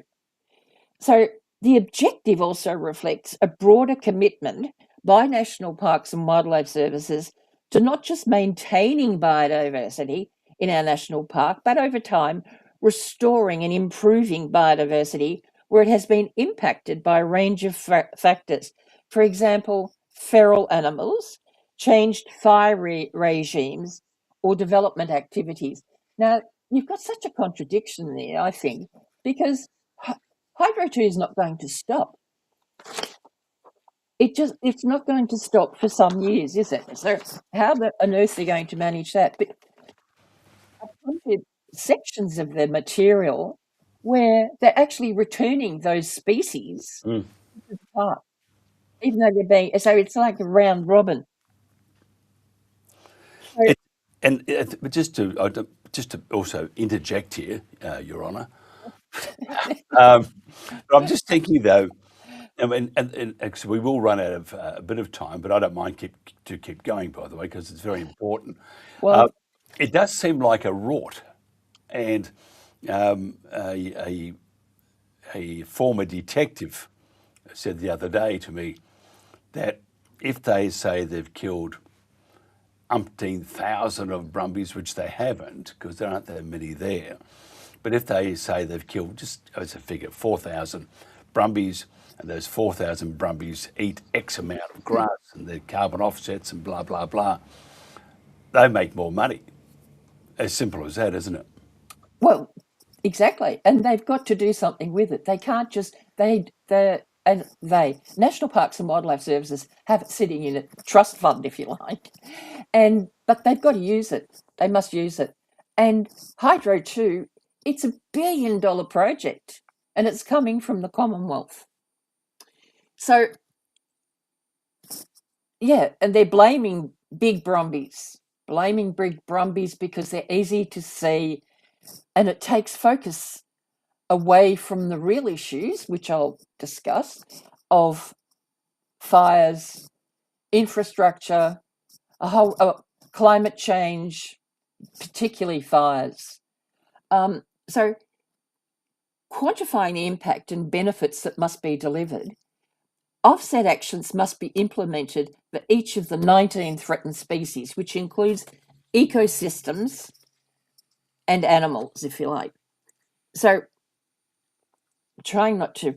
So the estimated impact of the population size, density, or other suitable metric, they use a metric system for evaluating the damage.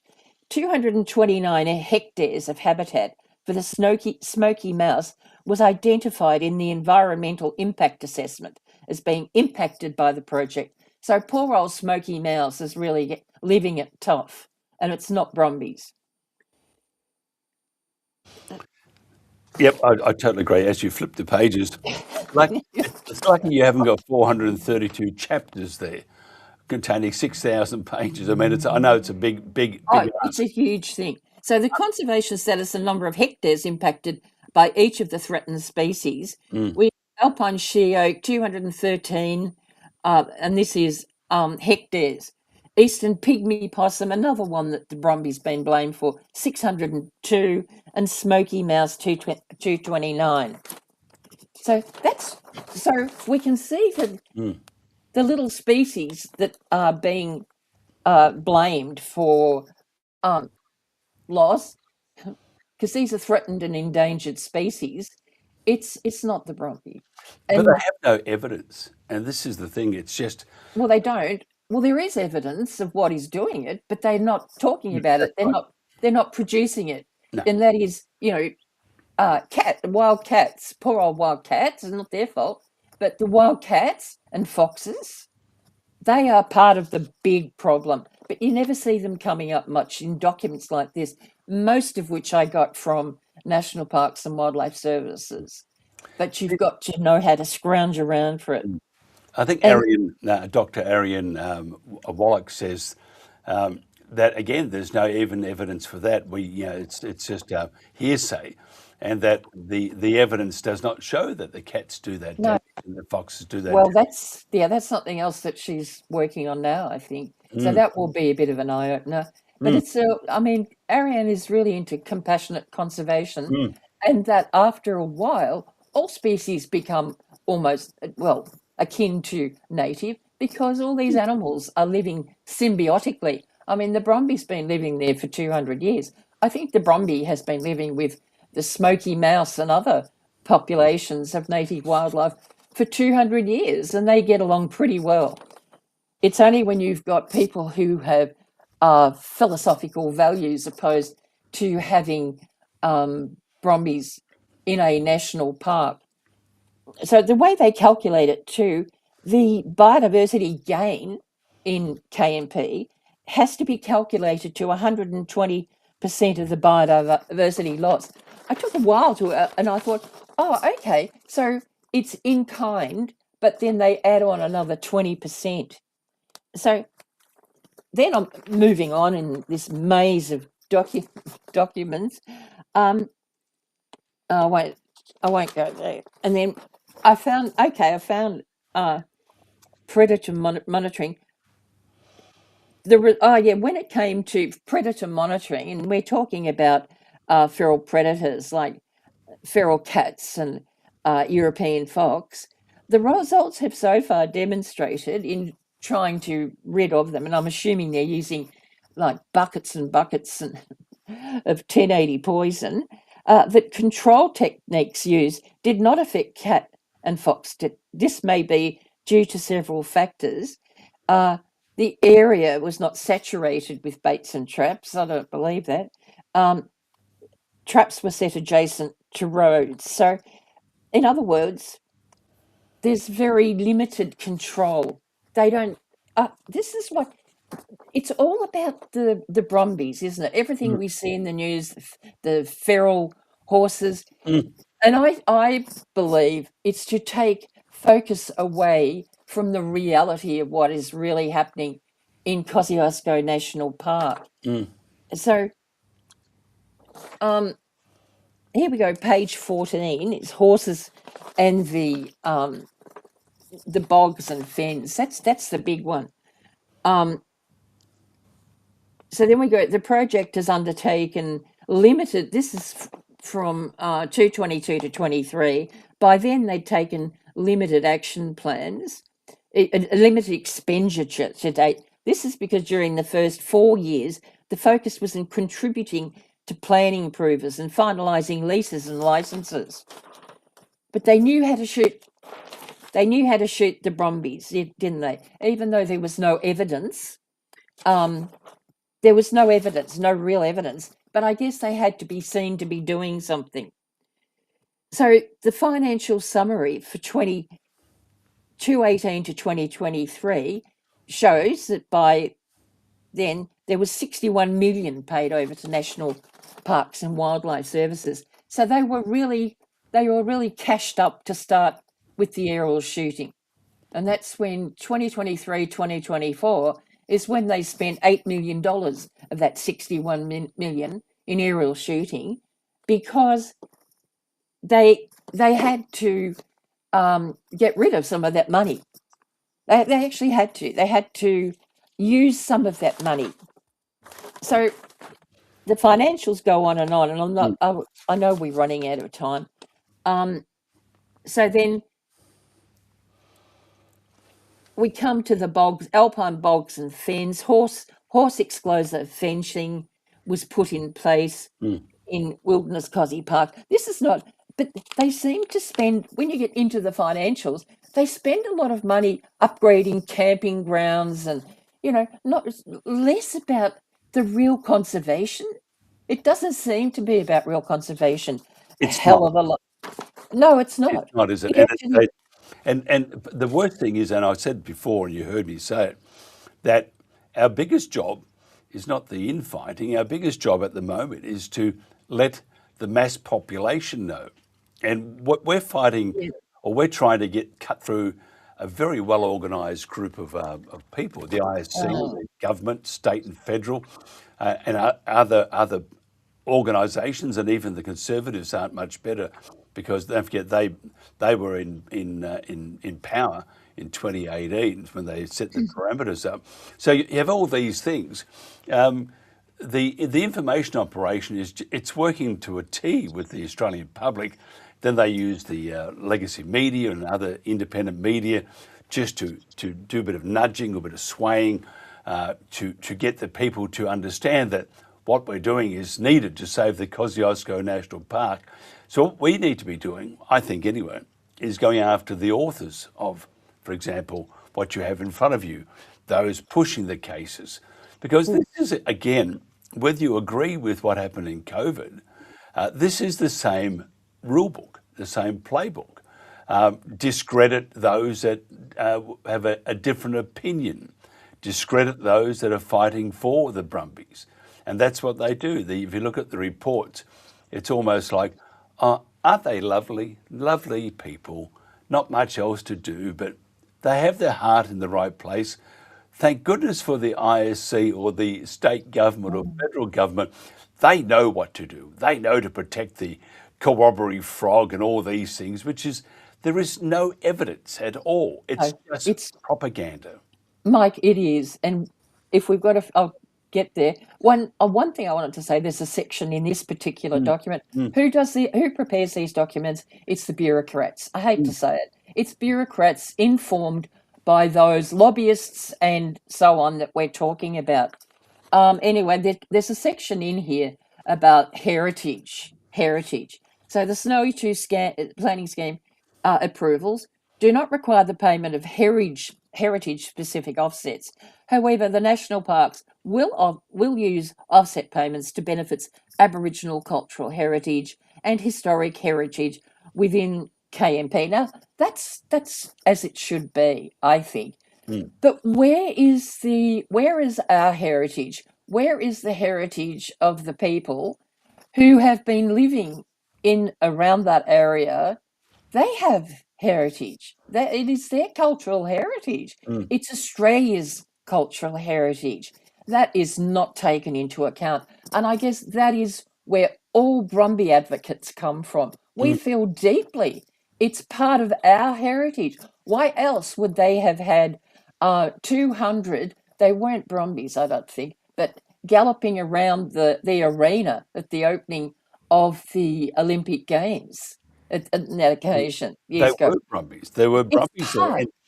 And Were also in equestrian events, they actually use Brumbies. So they're not feral, and this feral thing is just a part of the process to discredit whatever you want to stand up for, and that's what they do. It's called an information operation, and that's all governments do it. I don't mean to cut you off, but we do have to go. Oh, I know, but I've got. Anyway, I don't. Keep going. Another thing that all right, God, all I can say is that it's a beat up. The broadtooth rat and the poor little broadtooth rat is not being harmed by the Brumby. It's, as I've said, so many other things: climate change, infrastructure, ski slopes. So NOE 2.0. And now the ecosystem offset funds it's now up to 124,500,000 will protect and enhance alpine bogs. It's deer. And I really love all animals. I wouldn't want to see any animal aerially shot. How they manage those species that they've let out of control is they've got to find humane methods. But it's not Brumbies because they don't go up there. In the summer months, deer go up into those areas because it's cooler. So we're talking big money, and it's going to be increasing. What I have in this particular document is a picture that we've all seen of that boggy area that they say here, before and after. And this is what Brumbies do. Brumbies don't do that. Another document I've got is an ecological health performance scorecard, which confirms basically all of what I said. There's action plans for the eastern pygmy possum and the broadtooth rat. A lot of it says, how are we going? And they say, it's too soon to tell. But it's not too soon to aerially shoot from 2023 to 2028 and spend $8 million, but they don't even know. They're not acknowledging what's doing it. They're using millions to aerially shoot Brumbies. They're taking pressure off themselves. And then the final document that I was going to talk to, I've got mountains here, was the failures in environmental compliance of the Snowy 2 project. This is published April 2012. It's arms and arm's length. There are so many. This report demonstrates Snowy 2 and its contractors are not meeting expectations for a construction project in a highly significant and sensitive location. But it goes on and on. There are pages of things, non-compliance. It just goes on. And that means money. Money to... It does. It's all about money, and the invasive species here that's doing the most damage to the Snowy Mountains, Kosciuszko National Park, are humans, and the vehicle is Snowy 2.2 and 2.0. Sorry, that's it. Mike, I also feel invasive species councils are funded primarily by philanthropic organisations. They do get small grants from the government, but it's some of those philanthropic organisations are really opposed to having brumbies in the park, even though it's part of our Australian connection to the park. I think, and we've got Craig Downer coming on board with a webinar shortly, and he created a wonderful thing called reserve design. He applied that to areas where they've got white horses, and I am going to start lobbying for part of Kosciuszko National Park. All this money's floating around. Why are they wasting it on one, aerially shooting our beautiful heritage brumbies?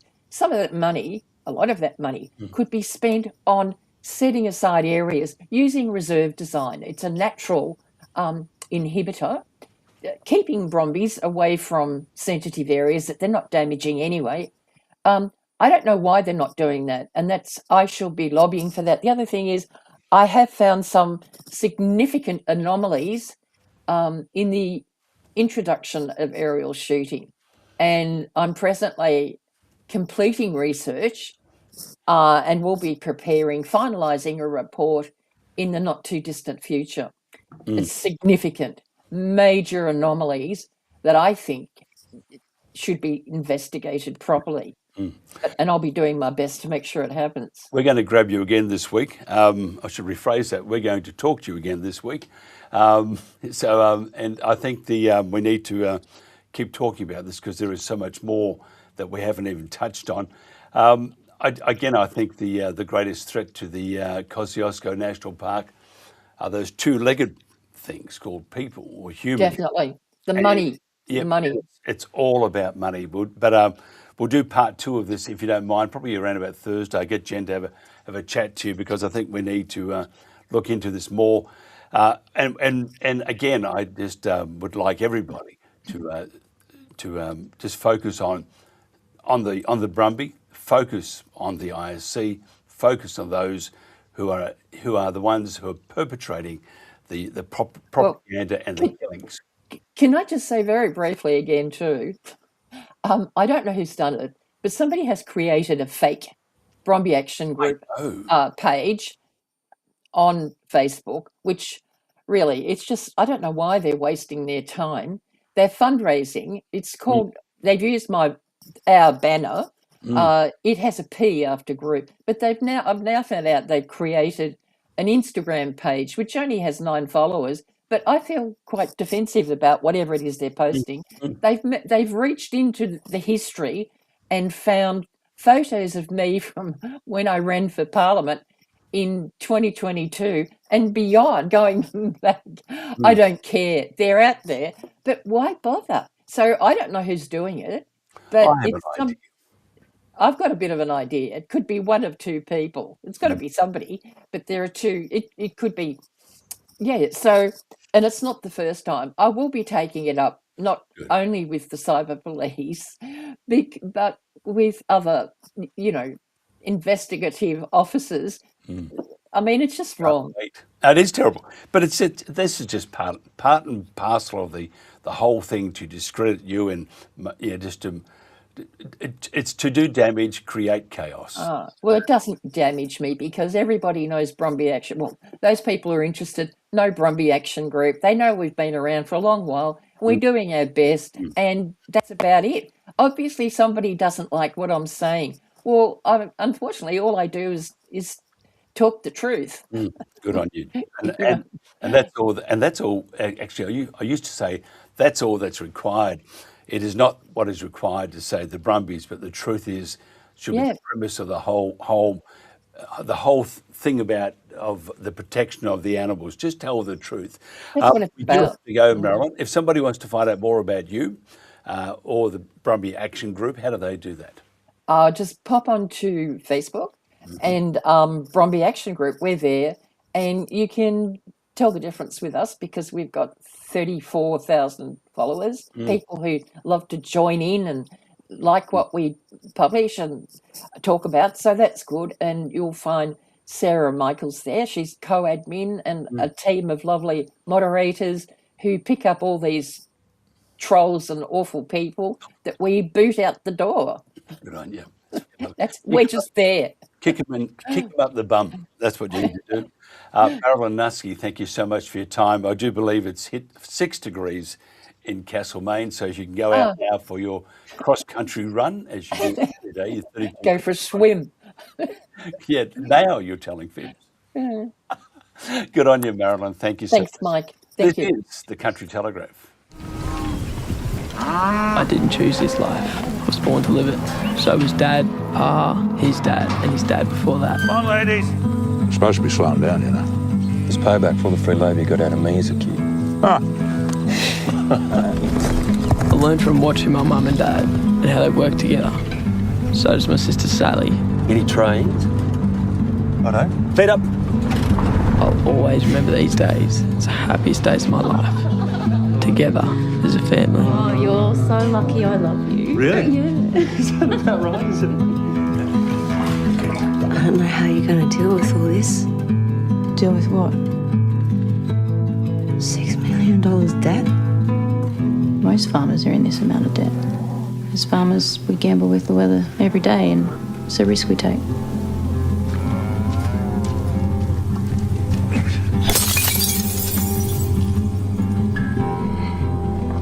You have no idea what I'm going through. Maybe you should talk to someone. Oh my God, no, I'm fine. No, you're not, Alison. You and your dad's coward. Play a game of footy, all right? Where's heaven? What? Where's heaven? The sky, I think. Can we go there?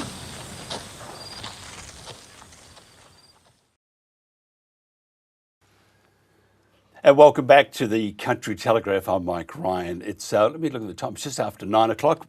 Gone over. Billy Dean has been sitting there. Or Billy D. Get down, get up.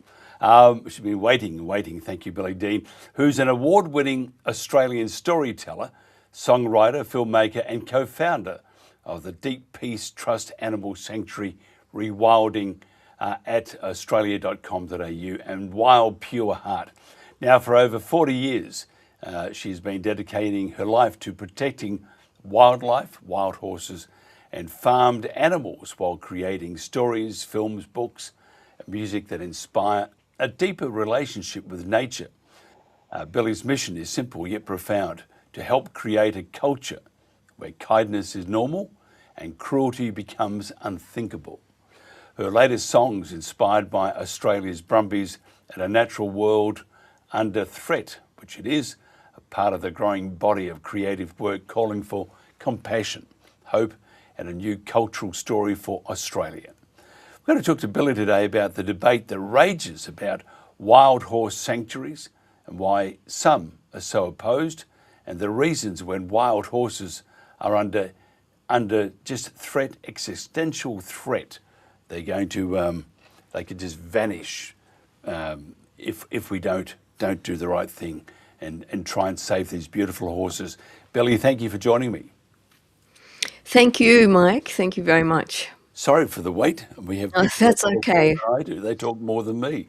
Well, it was very informative to hear what Marilyn had to say. I mean, we all knew that Snowy 2 was responsible for so much, but it's kind of depressing to hear it again. And I have to say that it's really frustrating to talk to all these people who are so brainwashed, and you know, you say it's not the Brumbies, it's the humans, and they absolutely ignore it. They cannot hear that. And I say, go down and have a look. And they just can't. They just absolutely, no, it's the Brumbies.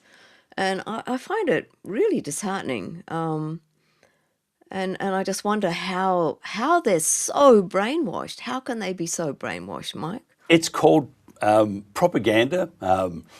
In our past life, which we're sort of bringing it back slowly now, it's information operation, and that's what they do. They pump a particular, like advertising.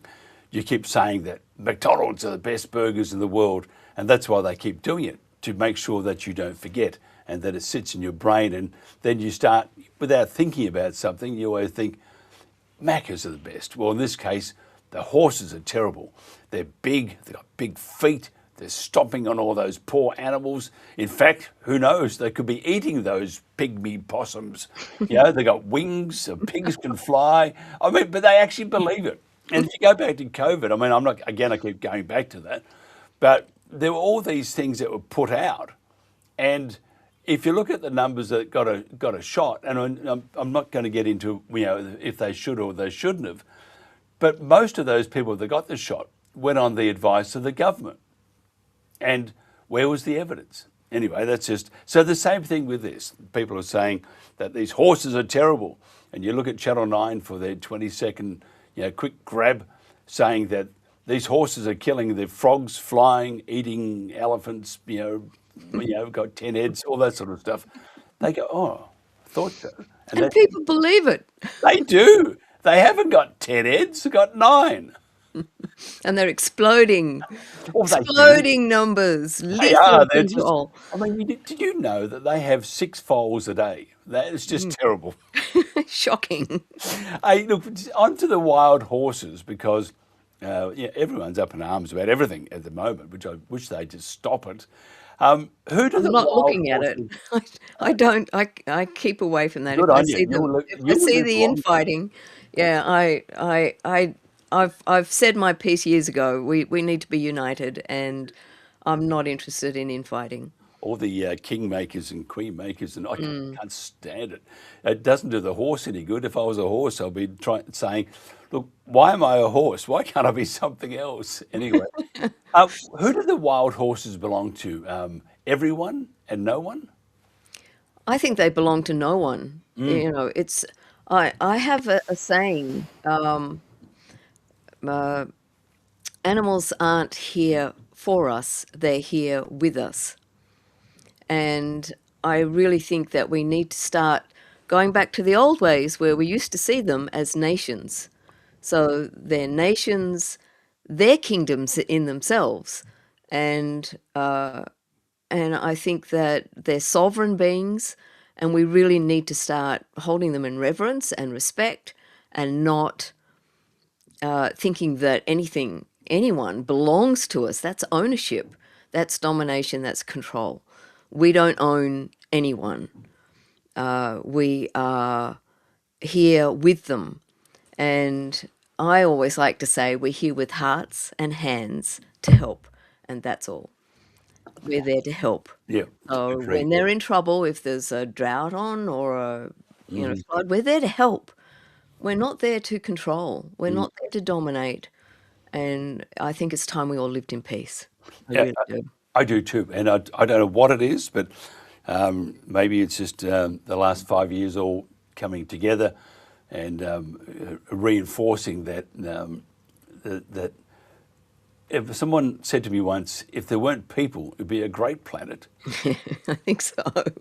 Unfortunately, I find people quite terrifying. I'm so used to living here just among hundreds of animals. And the wild, and every day is filled with this wonder and this beauty and all the things that they get up to. And so when I go out into the world, it's kind of a culture shock. But it's interesting, isn't it? Not just this country, but we are leading the way as we do in some things. And that's the propensity to kill. And, got to kill that. if it moves, shoot it. If it doesn't, chop it down. And it's sort of, it's been part of our, a little bit part of our.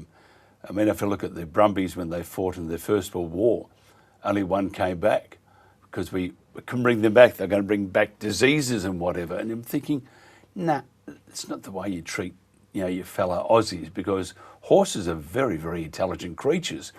I look at Mr. Ed; he can talk. I love that show. So yeah, isn't it terrible? But that's giving our age away because everybody, who's Mr. Ed? Hello, I'm Mr. Ed. Why do people? Can you just, actually, on that, yes, there is an old Native American saying that what we fear, we kill. So what we fear, we kill, and also we don't stop and listen. There is a language of silence among every animal. They speak a language of silence, and the old ones learnt to drop down and listen. And this is something I was actually born with. We're all born with it. We're all born with this ability, but society tells us that we can't have it, and it shuts down. But it didn't shut down in me, and you can feel it and if you're an open-hearted empath, you can feel everything. You can drop down and you can hear it telepathically, and everything has this language. And I think, and that's what this Native American saying was saying. If you don't, when you fear what you don't know, so you need to get to know these animals. And I think that there is a lot of fear among certain people about horses. And there's also this misunderstanding that these horses are domestic. They're not domestic, they're a wild being. And they're very gentle, and they have their ways. And but once you get to know them, it's a whole different ballgame. And we have to tell the stories and show the images of who these beings are, and get people to get to know them. And I think that's one of the missions that I'm on, is to help people get to know who these beings are. Why are these beautiful creatures, horses, under attack at the moment around the world? Well, I have lots of different thoughts about that. Give me one. Well, I'll give you two. Okay, two. It's even better. Well, there's one sort of very spiritual concept, is that they're very high frequency beings, and there's a bit of a war going on. So get rid of the high frequency beings, distract people, cause people upset, make them fearful, get rid of anything that looks like freedom. And once we do that, then it kind of kills something in us. We're more controllable if we're in fear. So there's all that conversation, that narrative. There's another narrative that I have to do more research, but years ago someone sent me a document that was the Cunning's Montreal Biodiversity Framework. I think I've got that right. And I remember it was about midnight and I was reading it, and I just put in a submission to protect the Brumbies. And so I'd done all this work and I was quite emotional. And in those days I thought, well, we have to convince these people that, Brumbies aren't doing this damage, blah, blah, blah. But now I know that it's just a plan. They know they're not doing the damage. So this document, there was one line that really got me, and it was something like, we will be restoring nature for humans. For humans. There was we were restoring nature. We'll be restoring or reclaiming, whatever the word was, nature for all beings. There wasn't anything like that. It was for humans. And I looked at that, and I know I was tired, but sometimes the intuition kicks in, and I just thought, we're done. We're cooked. Because that's what they're going to do, and the animals won't get a say. I agree with you 110%. And we are. The only way we can stop this is not with the groups we have now, because you need those that aren't aware, and then which they would like you not to do, then you need to take to the streets. Peter Finch was in a movie, you probably saw the one too, and said, you need to get mad, really mad, and then go out to the tops of your roofs and stuff. And Remember that. yeah, and that's what we need. Now, whether we have that, I don't know, but that would stop. Now, they would stop you from having the protest, because how dare you protest about something good? You know, how dare you go against what we've said that will happen and you must abide by? Who gives these people, Billy, who gives these people the right to tell us how this country will be? I mean, you look at did you vote for the ISC? Of course I didn't. Did you? Of course not. But who gives these people the right to decide on our direction, our future? Because I didn't and you didn't. Well, I didn't even vote to be part of the Cunnings-Montreal biodiversity framework. And apparently Australia joined up, and there's 132 countries who also joined up. So, this whole idea of nature for humans, and I'm seeing that played out right now, across the national parks. Penny Sharp has pledged something like 130 million to make them all very sanitary and, available for, city tourists to have fun. And I think that we need wilderness, and we need wild animals living in the wilderness and managing the wilderness, because that's what they're here for. They're here on this planet to do their work, and their work is not for humans, it's for the earth, and everything's interconnected. It's very much like a 3D zoo, isn't it? You got the animals are choreographed, and they do that, stand on their head and hang from trees and whatever, but they're all captive. So what we have now is the National Parks and Wildlife Service and the ISC and government, all those sort of things. This time you can walk into the zoo, but we're going to control those animals. If we have more than 13 particular animal, bang it on the head. Hit it on the head with a shovel. Look at the renewables up in our part of in Queensland's part of the world, when you have the Great Dividing Range, putting in those wind turbines. Hit the koala on the back of the head with the shovel, and we've seen photos of that.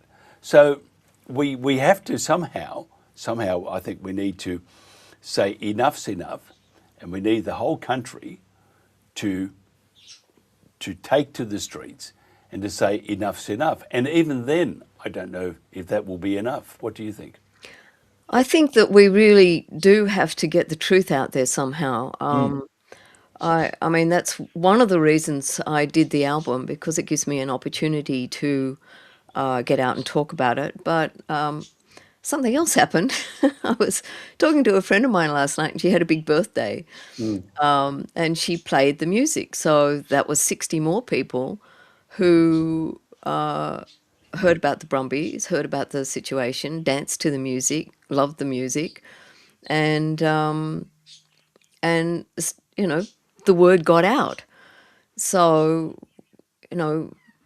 we really do need to, each of us, find our own way of spreading the truth and getting out there and talking to people. And I think that if we can do that, and if we can be brave enough and courageous enough to really focus on that, then perhaps we'll get more people. And I think people are waking up, they're opening their heart.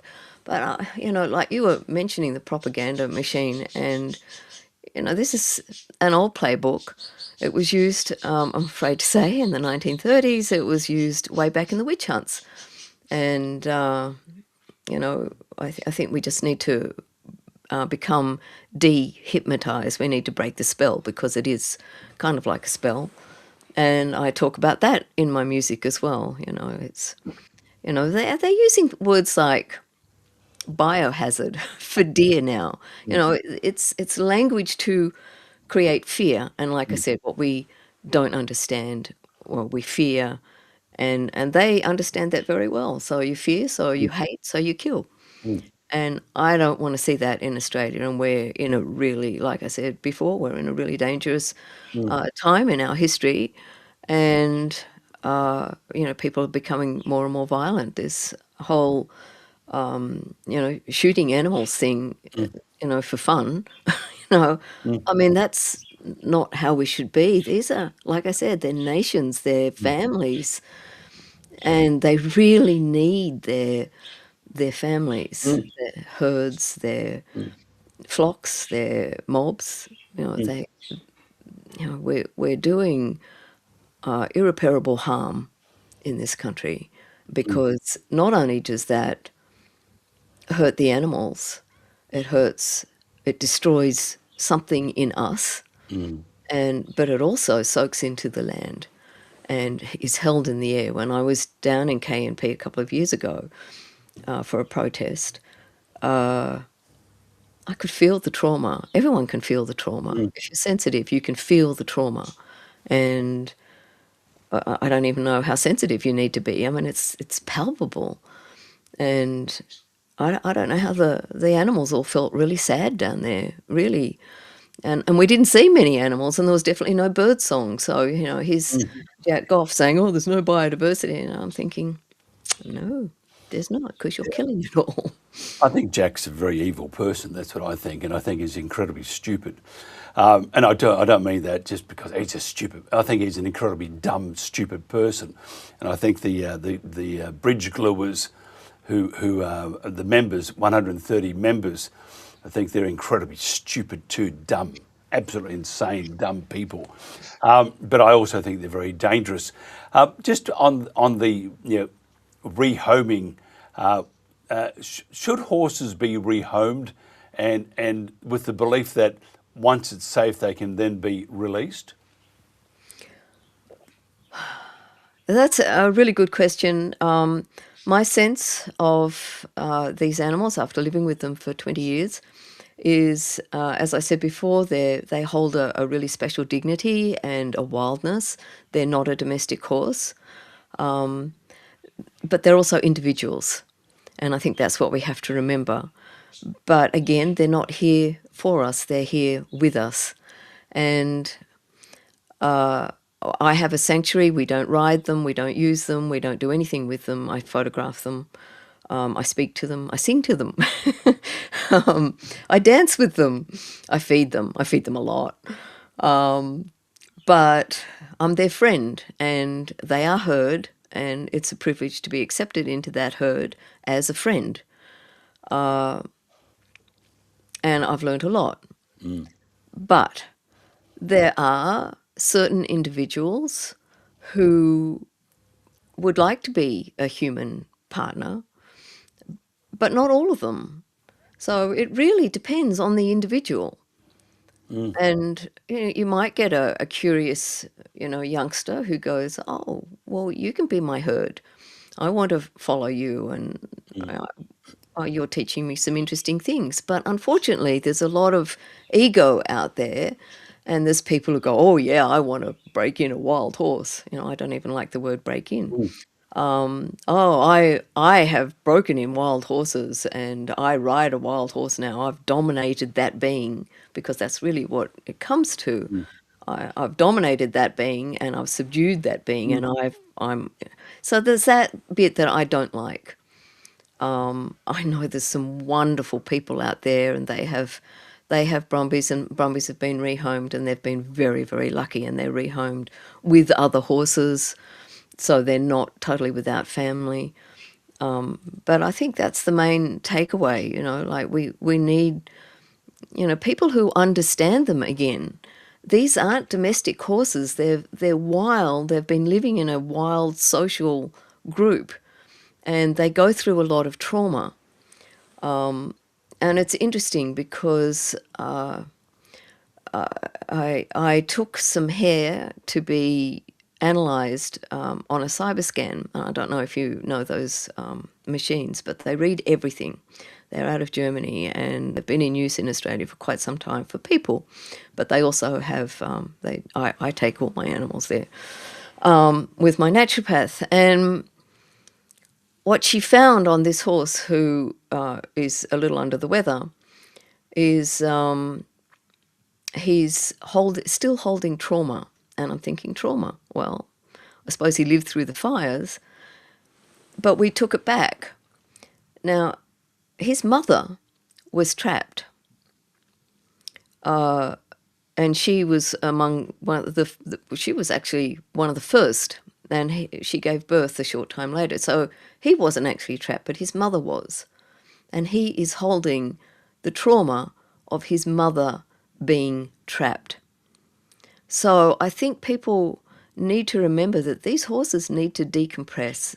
They really need time. They need gentle, time to recover from that trauma. He lives in a place of peace, and yet his body still has trauma. So when the shooting's going on, they know, and it activates all that trauma. Even if they don't look it, they might not look it.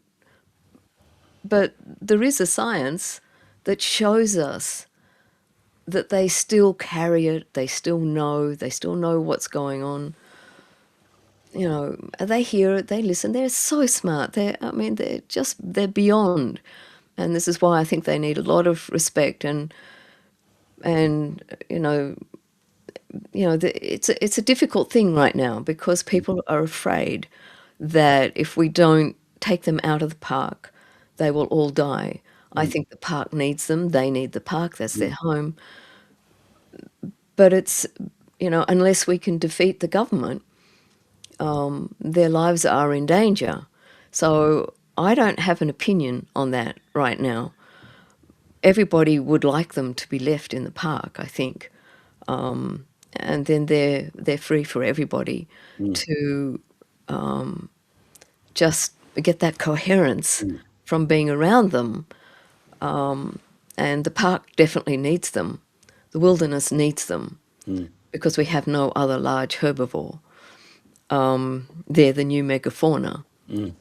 But rehoming has to be done really carefully, and I would hope that anybody who was rehoming understands that they are a social animal. They need their herd. They need decompressing. They need helping to heal from trauma, and not just be thought of as something that somebody, be sold on to someone who thinks they're going to use them to win ribbons and do this sort of stuff. And also to be a kid's pony. Kids' ponies are sold on and on and on and on and on and on. And that's, it's not right for any horse. It's not right for any horse, let alone a wild one. Who carries so much memory of what a horse really is. And like I said, they can befriend you and become a wonderful partner, and they will do that because they're a herd animal. But let's not think of them as something that we can use. Let's think of them as something that it's an honour. It's an honour to befriend a wild horse. And I think that that's what we really need to hold them in reverence, not as something we can use. And now I'm getting all emotional. No, I'm glad you kept talking, because I have this. I don't understand why we're doing this to these beautiful creatures, and I can't. I know it's evil and corrupt and all that, but it doesn't lessen the pain. So I'm listening to you. I'm thinking, please keep going, because if I have to come back, I'm just not going to look great. And it is very sad. What can first of all, I think the most important thing to do right now is to stop the killing. Stop it. And then work out. People say, there are humane ways of euthanizing the horses. No, none of that. Just stop it. There's no humane way to take the life of someone who wants to live. That's it. I'm sorry. I completely agree with you. Sorry, that's an oxymoron. I'm sorry, we But just they don't keep do that. using that. We've got to do it humane. It's like, no, you're killing something. They don't want to die. No. They don't. So They don't. They don't want to die, Hmm. and they certainly don't want to go into separated from their family and friends, and like they're a prey animal, so their herd is their protection. You'll notice when they go to sleep, there's always one or two standing guard. Always someone is standing guard. And without that, they're alone. And I think I'm getting off topic, but they, I've rescued quite a lot from sale yards and things that they've people want to get rid of them because they find that they're not domestic horses. And they've arrived here broken, and I think that's why, for me, putting them into risk at the hands of humans who don't really understand or are still back at that feeling that they're here for us to use and be ridden to win ribbons, and that's all ego to me. And but I see the broken ones, and the last one I took on, Pahara. I mean, they've all got brilliant feet, brilliant, and her feet were not brilliant because what my farrier said was that she had stress laminitis from stress. And that's the thing, people don't understand. They're looking at a horse and they're not understanding that what they're seeing is a stressed horse. And what we did is we put her in a large yard where she could see and feel and decompress. And once her quarantine time was over, we let her out with the people who were with her, and she became part of what I call the unicorn herd. And she loved it, and now she's got a very handsome, newly gelded person, and they hang out together in a very large herd, but they're always together because they bond so deeply with their friends. So yeah, we have to stop the killing. We do. And we have to stop it now. And I really, Mike, I don't know how, because these people are powerful, they've got money, they've got agenda, and they just seem absolutely determined, and they'll have their little drinkies and their celebration when every last horse is gone. And to change the culture is going to take time, and we really need to get on with it. We need to. And one of the things that I've been saying in my newsletters to people is, please keep telling the story of how you're kind. Do you support a sanctuary? Do you fund a sanctuary? Do you because sanctuaries are places of kindness, and that's the resistance and the rebellion, to have a place of kindness. Do you rescue bees from the water? Like I rescued ladybugs. Anybody who is happening to be in a water trough, you'll pull them out. Do you rescue ants who are in a piece of wood that's about to go into the fire? Our family is trained to always bang and make sure that there's absolutely no one who is going to burn, right down to the smallest insect. I mean, who wants to burn to death? It's about spreading those stories of kindness and reverence and respect. And we can all do that. We don't have to be writers. We don't have to be storytellers. But we can each start saying, there was an injured roo on the road, and, we call wildlife and we pulled, we respected that animal and we did this, because it's not about people up here doing ordinary tasks. It's about each one of us doing those ordinary acts of kindness that we should be doing every day, and we should remember who we are. In the scheme of things, we're part of this community of the forest, the community where all beings belong. So And I agree with you. I think we, and that, by the way, is how we win, how we defeat what's happening to these terrible horses. We acknowledge the space we're taking up. We acknowledge that we are living with every other being, and they have, as I think it was David Attenborough said, Yep. He says, they have as much right as we do, and for us to even to be questioning that, it don't make any sense. So I think we, the old saying, if it moves, shoot it. If it doesn't, chop it down. It still runs pretty, thick in our blood at the moment, and we've got to stop that. And again, how to stop it? I think we truly become very clever, and we go after the ISC, after the stupid people there. You are very stupid people. You should never push people to with their backs against the wall, because they will come out fighting, and that's what we do.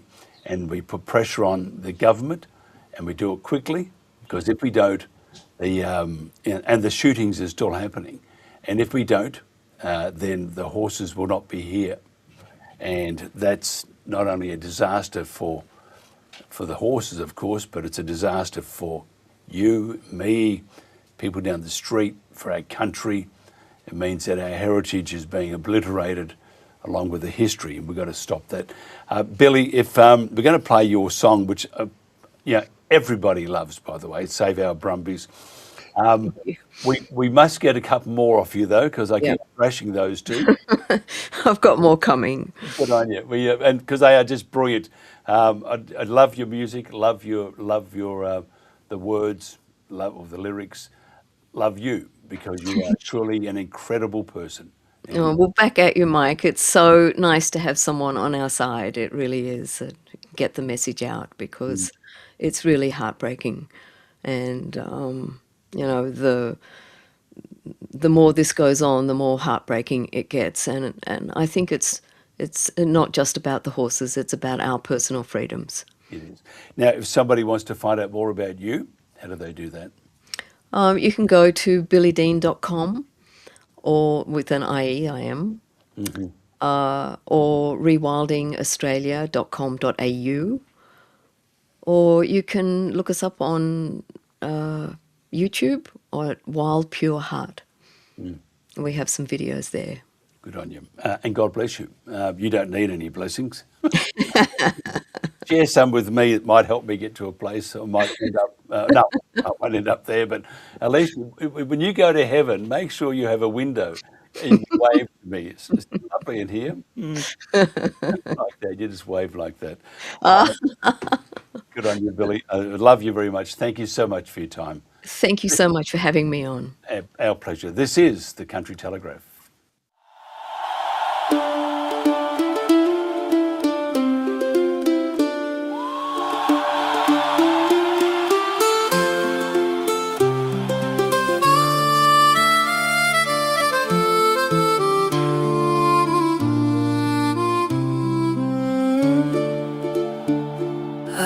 Among the brumbies, hear the wild call of the land.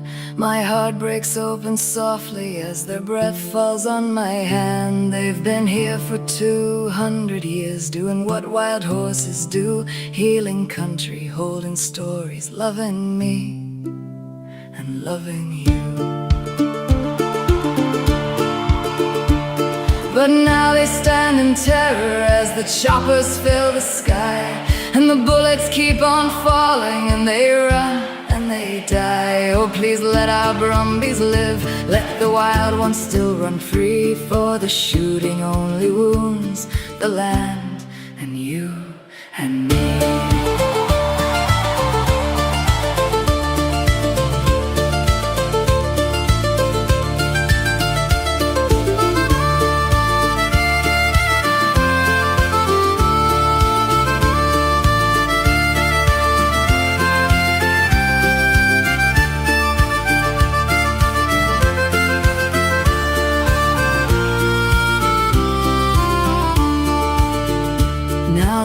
hills are quiet, empty. There's a trembling in the ground. You know this kind of sorrow doesn't fade, it lingers round.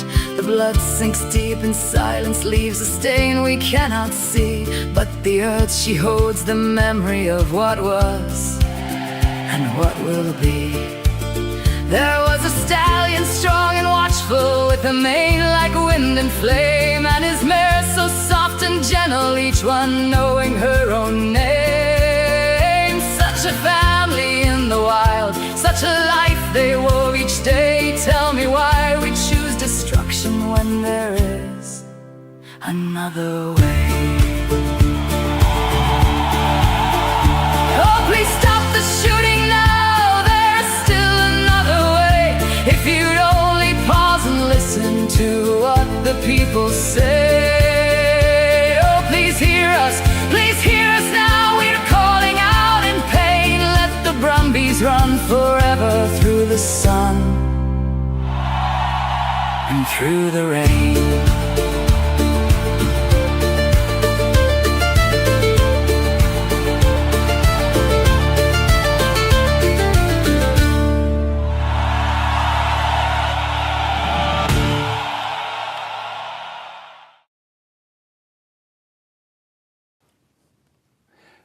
Just love that. Love Billy. Love the song Save Our Brumbies. Just absolutely gorgeous. And thank you so much. We went way over time, but Marilyn, thank you for adding to our knowledge base. And the heartfelt, what you have to say is just gorgeous. And thank you. And Billy, thank you so much. We've got to do our best, more than our best. We have to make sure there are no more killings. It has to stop.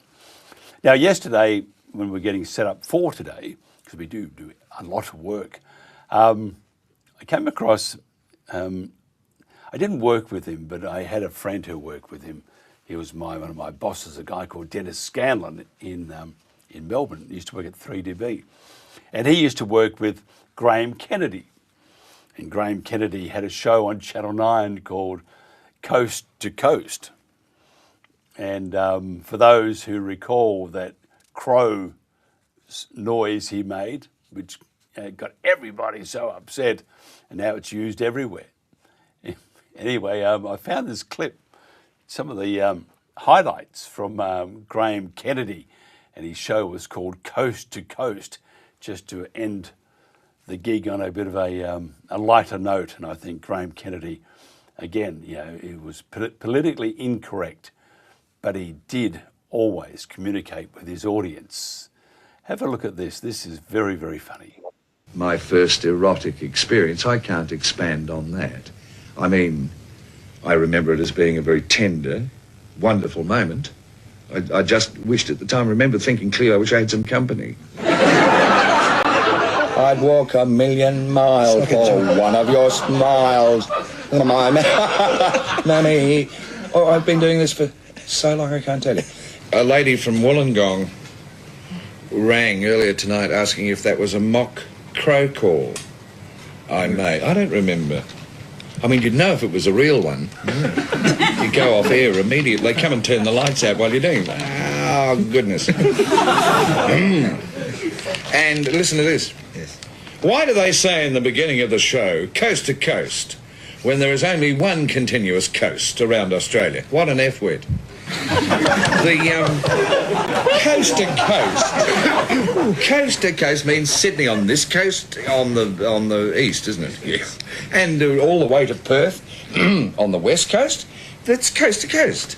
Fool. Thank God tennis is finished and Graham and Ken are back. At last, Channel 9, who have been deceiving us with recorded sport and all kinds of rubbish and lying to us, thank God I put that bit in. An Adelaide woman says, the money spent on Graham would be better spent elsewhere. Oh, where? That's debatable.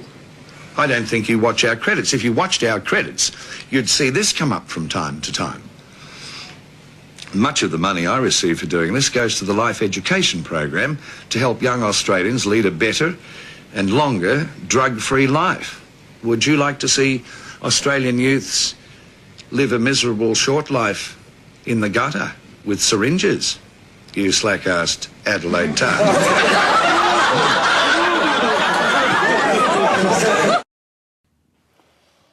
That was Graham Kennedy, Coast to Coast. And if I was not afraid of being sued, I'd tell you some stories that my friend Dennis used to tell me about Graham Kennedy, but a magnificent communicator. And I think Australia is a much worse place, worse off by when he passed away, because I think Graham Kennedy, with all his naughty bits, is very, very good too. That's it for the show. Whoa, way over. 45 minutes over. Well worth it too. Great people on. Thank you so much to all our guests. Thank you to our audience too. This is up for replay, so you can just click on, sit back with a glass of rosé and enjoy, and cry too, because there are some very sad bits. And that's the way of the world, isn't it? It's a little sad at the moment. We need to make it a better place. We can start by stopping the killing of the Brumbies. Until tomorrow, have a great day. Thank you so much. Hello to Tumbarumba. What a great place it is. We're going to go back.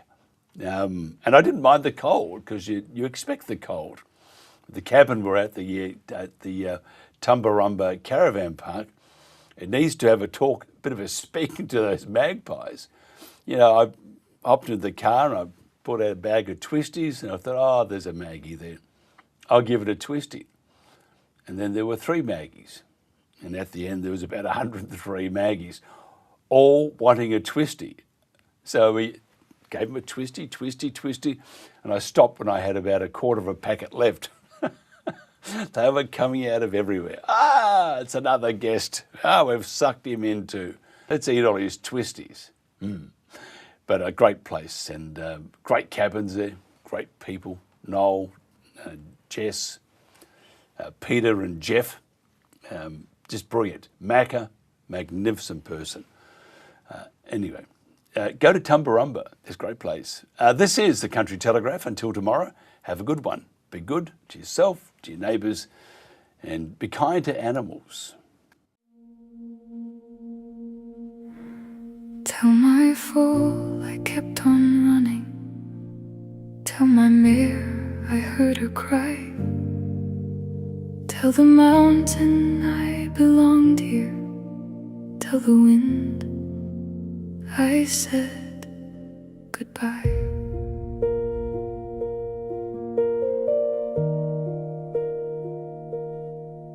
Brumby hoofprints etched for generations in the snow. I've watched the foals become the mares, the stallions old and slow. Here in the snowy mountains, where my life began, across hills, ridges, and open plains, my fellow Brumbies ran. I've led them through winter storms, drought and summer rain, but I can't outrun what follows now. Shield my family from this pain. My ancestors crossed the oceans, but I was born upon this land. These mountains are my birthplace, the Snowies are my clan. These mountains hold our memories, our family history. If home is where you're raised, then this is where we should be. Tell my foal I kept on running. Tell my mare I heard her cry. Tell the mountain I belonged here. Tell the wind I said goodbye. Stay close beside me, little one. The thunder isn't rain. The sky itself is hunting us, and I cannot stop the pain. I gather the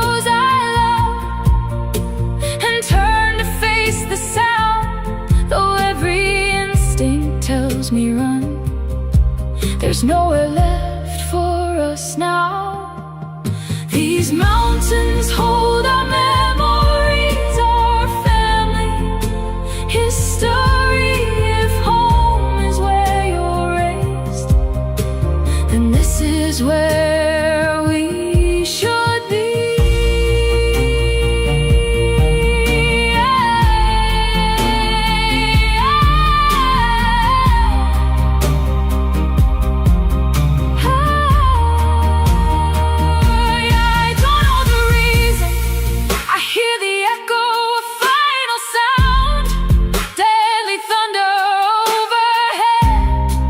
As I fall upon the ground, thunder